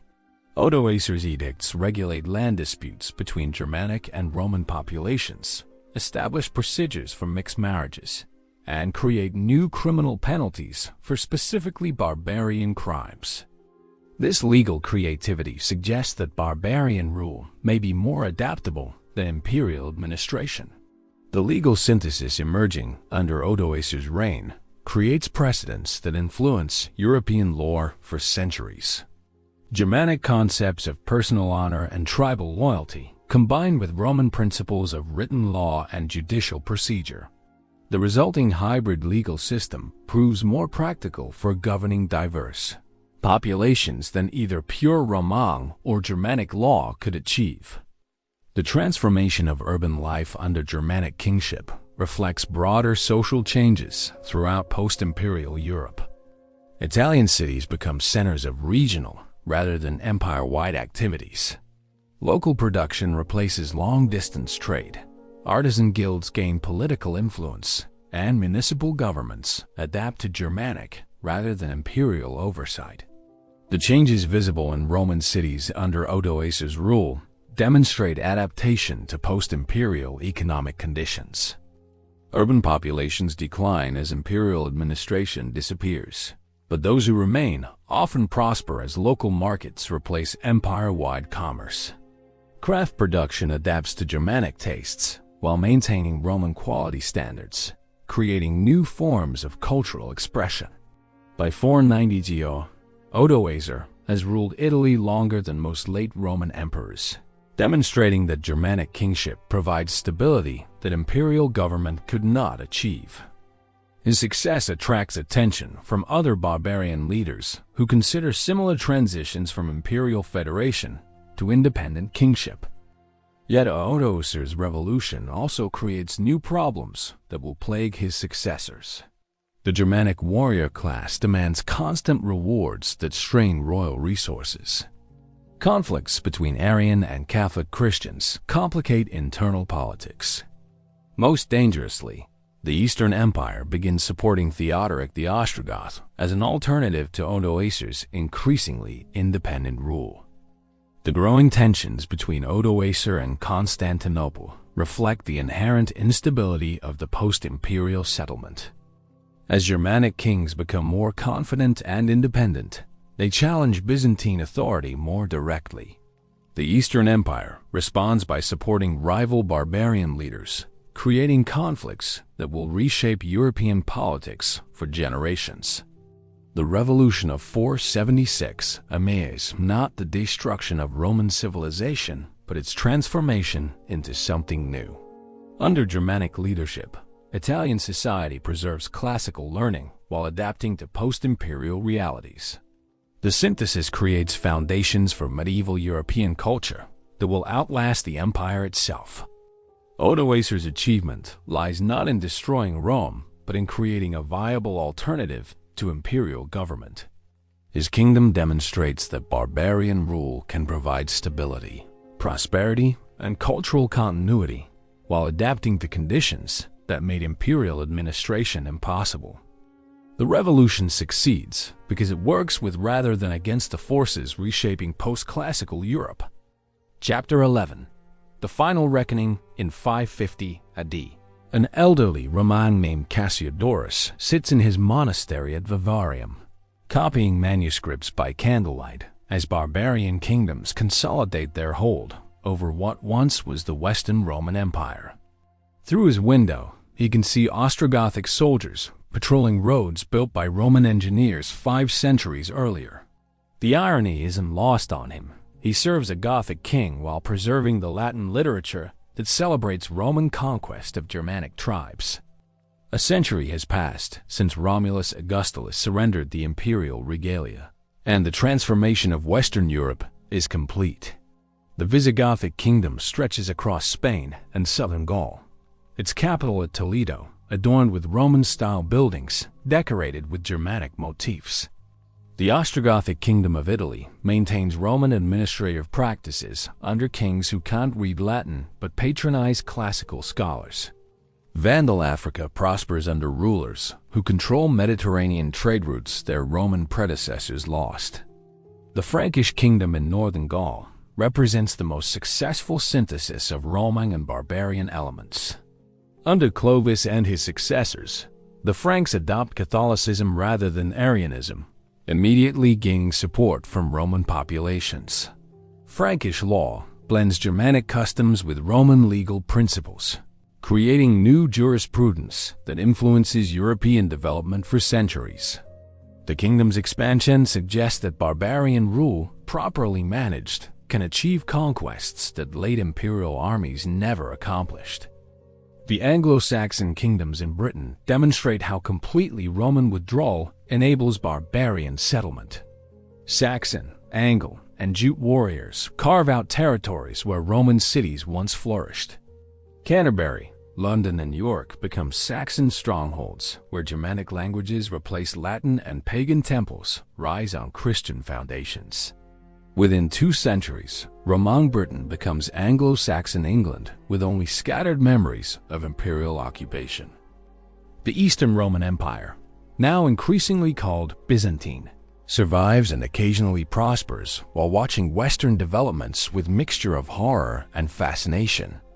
Emperor Justinian's reconquest campaigns of the 530s and 540s temporarily restore imperial control over North Africa, Sicily, and parts of Italy. These victories suggest that Roman military capability endures when properly organized and adequately funded. Yet Justinian's successes also reveal why the Western Empire couldn't survive. The Eastern Empire's reconquests require enormous resources, financial, military, and diplomatic, that only the wealthiest remaining Roman territories can provide. The cost of retaking Africa and Italy bankrupts the Byzantine treasury, while exhausting armies needed for Persian and Bulgarian frontiers. Even at its peak, the Eastern Empire lacks the strength to restore and maintain control over all former Roman territories. The demographic transformation of Western Europe compounds political changes beyond any possibility of reversal. Germanic populations, initially small minorities among Roman majorities, grow through continued migration and higher birth rates. Intermarriage between Romans and barbarians creates new populations that identify with both traditions while belonging fully to neither. Within 3 generations, most Western Europeans are culturally hybrid peoples who speak Romance languages influenced by Germanic vocabulary, while practicing Christianity modified by barbarian customs. Economic patterns in post-imperial Europe suggest that barbarian rule may be more suitable for early medieval conditions than Roman administration ever was. The Germanic kingdoms practice subsistence agriculture that provides security during climate cooling and demographic decline. Their smaller political units respond more flexibly to local conditions than empire-wide policies ever could. Trade continues between kingdoms, but regional self-sufficiency reduces vulnerability to supply disruptions. The survival of Roman administrative structures under barbarian rule creates fascinating paradoxes throughout former imperial territories. In Ostrogothic Italy, Theodoric the Great maintains the Roman Senate while ruling as king, creating a dual system where Germanic warriors handle military affairs while Roman bureaucrats manage civilian administration. The Praetorian Prefecture continues functioning, but serves Gothic rather than imperial interests. Tax collection follows Roman methods, but revenues support barbarian armies rather than imperial legions. The intellectual transformation occurring in royal courts across barbarian Europe demonstrates the complex process of cultural synthesis.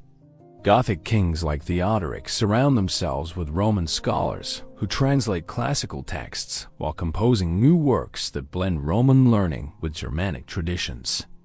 The court at Ravenna becomes a center of scholarly activity that rivals Constantinople, proving that barbarian patronage can sustain intellectual achievement.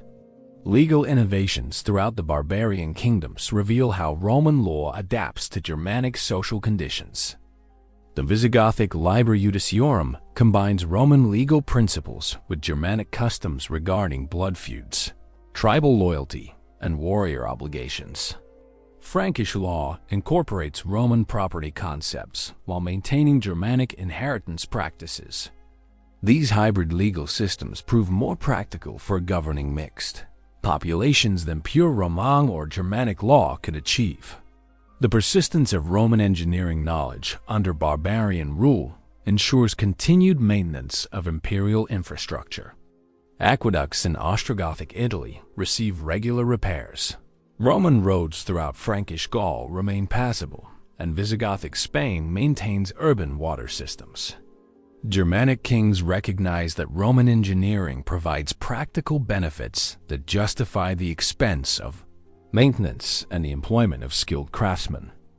The preservation of Roman law throughout barbarian Europe demonstrates the continuing influence of imperial institutions. Visigothic, Ostrogothic, and Frankish legal codes all incorporate Roman jurisprudence while adapting it to Germanic social conditions. These hybrid legal systems prove so effective that they influence European law for centuries after the kingdoms that created them disappear. Religious developments parallel political transformations as Christianity evolves to serve post-imperial conditions. Monasticism, initially an Eastern phenomenon, spreads throughout barbarian Europe as kings recognize its value for education and agricultural development. The papacy gains temporal authority as Byzantine control weakens, creating new forms of religious leadership that transcend political boundaries. The papal response to barbarian rule demonstrates Christianity's adaptability to post-imperial conditions. Pope Gregory the Great, writing in the late 6th century, develops theological justifications for barbarian kingship while maintaining ecclesiastical independence. His correspondence with barbarian rulers treats them as legitimate Christian kings rather than pagan usurpers, establishing precedents for church-state relations that will influence medieval Europe for centuries. The missionary activities sponsored by barbarian kings extend Christian influence far beyond former Roman territories. Frankish missions to Germanic tribes along the Rhine, Visigothic evangelization in northern Spain, and Anglo-Saxon conversion efforts in Ireland demonstrate how Christianity spreads through barbarian rather than imperial agency.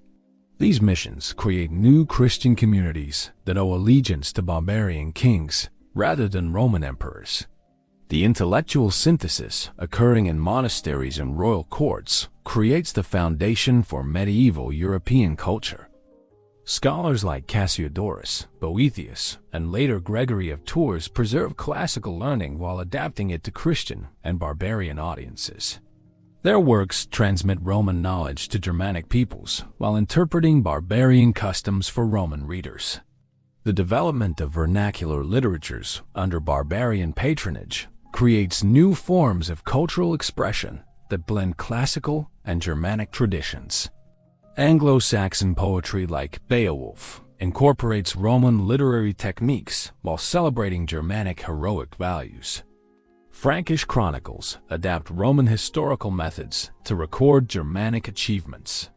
These hybrid literatures establish foundations for national literatures that will flourish throughout medieval Europe. Archaeological evidence reveals the material reality of transformation throughout Western Europe. Roman-style pottery disappears, replaced by cruder but more practical Germanic wares. Urban construction declines dramatically, but rural settlement patterns show innovation and expansion. Weapon burials appear in cemeteries that previously contained only Roman-style grave goods. The physical evidence confirms what textual sources suggest the birth of a new civilization from Roman and barbarian elements.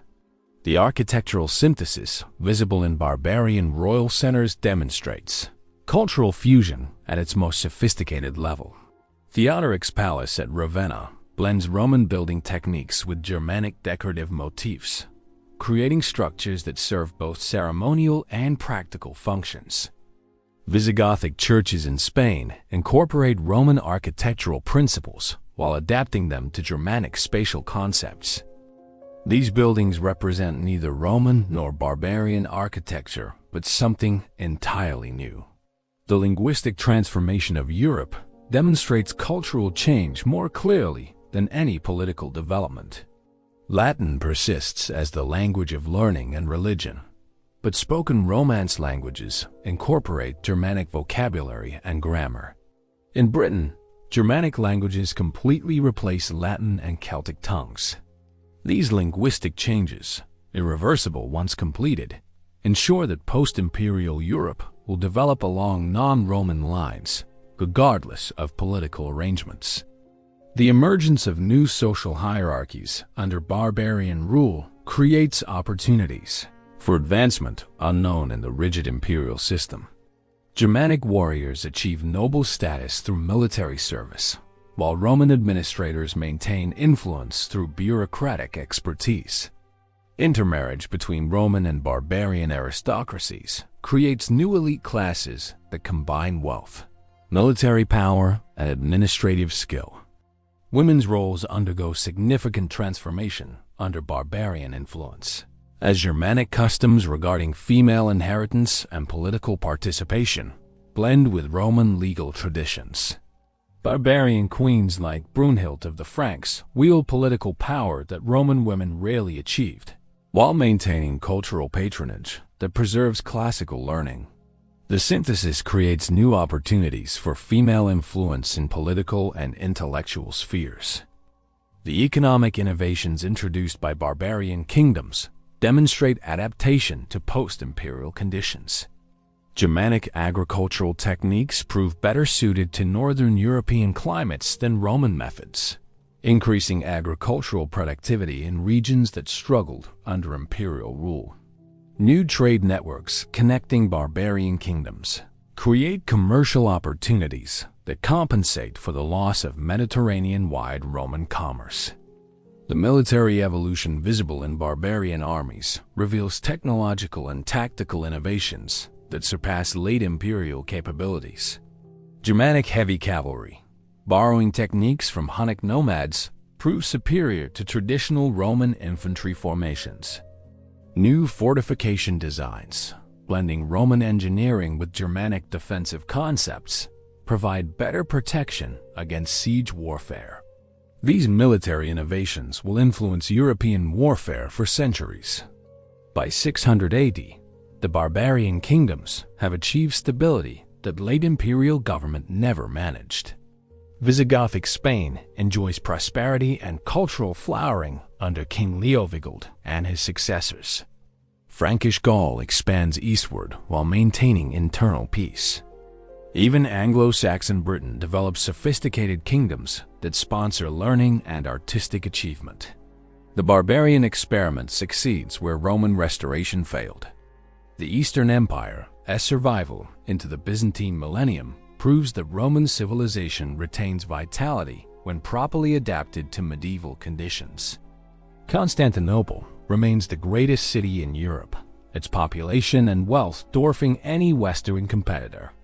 Byzantine armies, though smaller than imperial legions, defeat Persian and Arab enemies through superior tactics and technology. The empire, as survival, suggests that Roman institutions could have adapted to post-classical realities had they been given opportunity. Yet the price of adaptation requires abandoning most of what made Rome distinctive. The Byzantine Empire speaks Greek rather than Latin, governs through themes rather than provinces, and fights for survival rather than expansion. Its Christianity bears little resemblance to classical Roman religion. Its armies consist largely of foreign mercenaries, and its territories include only a fraction of the former empire. Byzantium preserves Roman political continuity while transforming Roman cultural identity beyond recognition.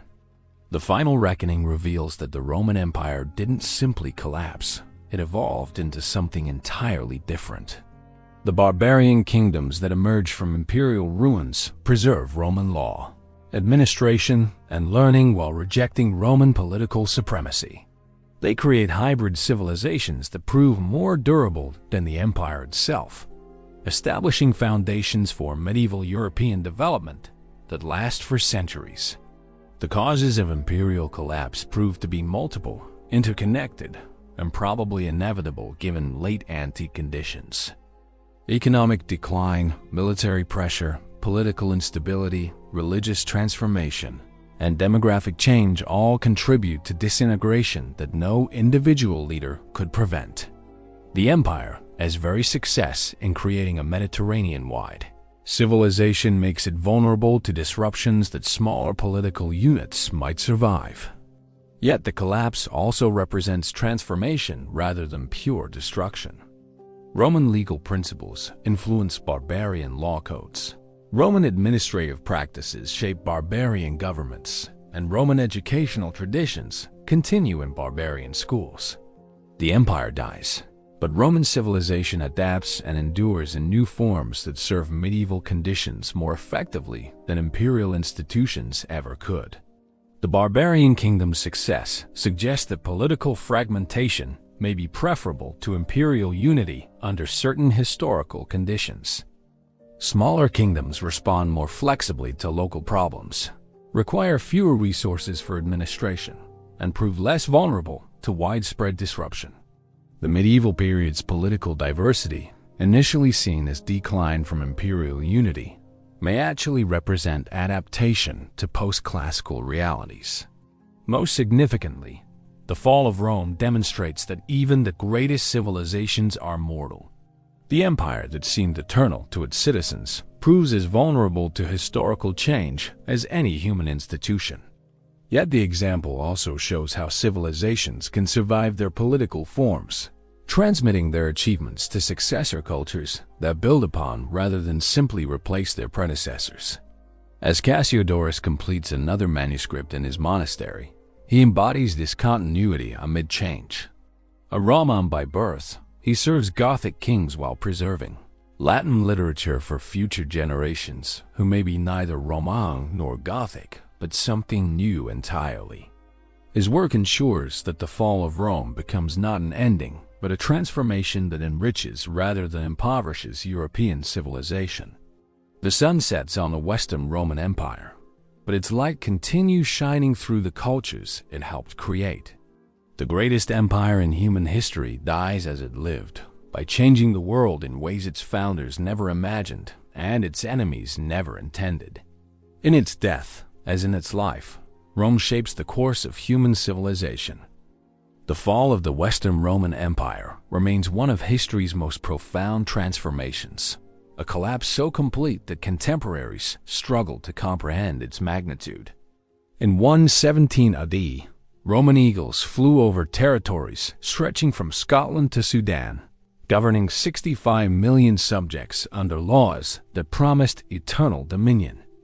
By 476 AD, that empire had fragmented into barbarian kingdoms whose rulers sent the imperial regalia eastward like funeral gifts for a deceased giant. Yet, as we've seen, Rome's fall wasn't a sudden catastrophe, but a slow-motion transformation spanning centuries.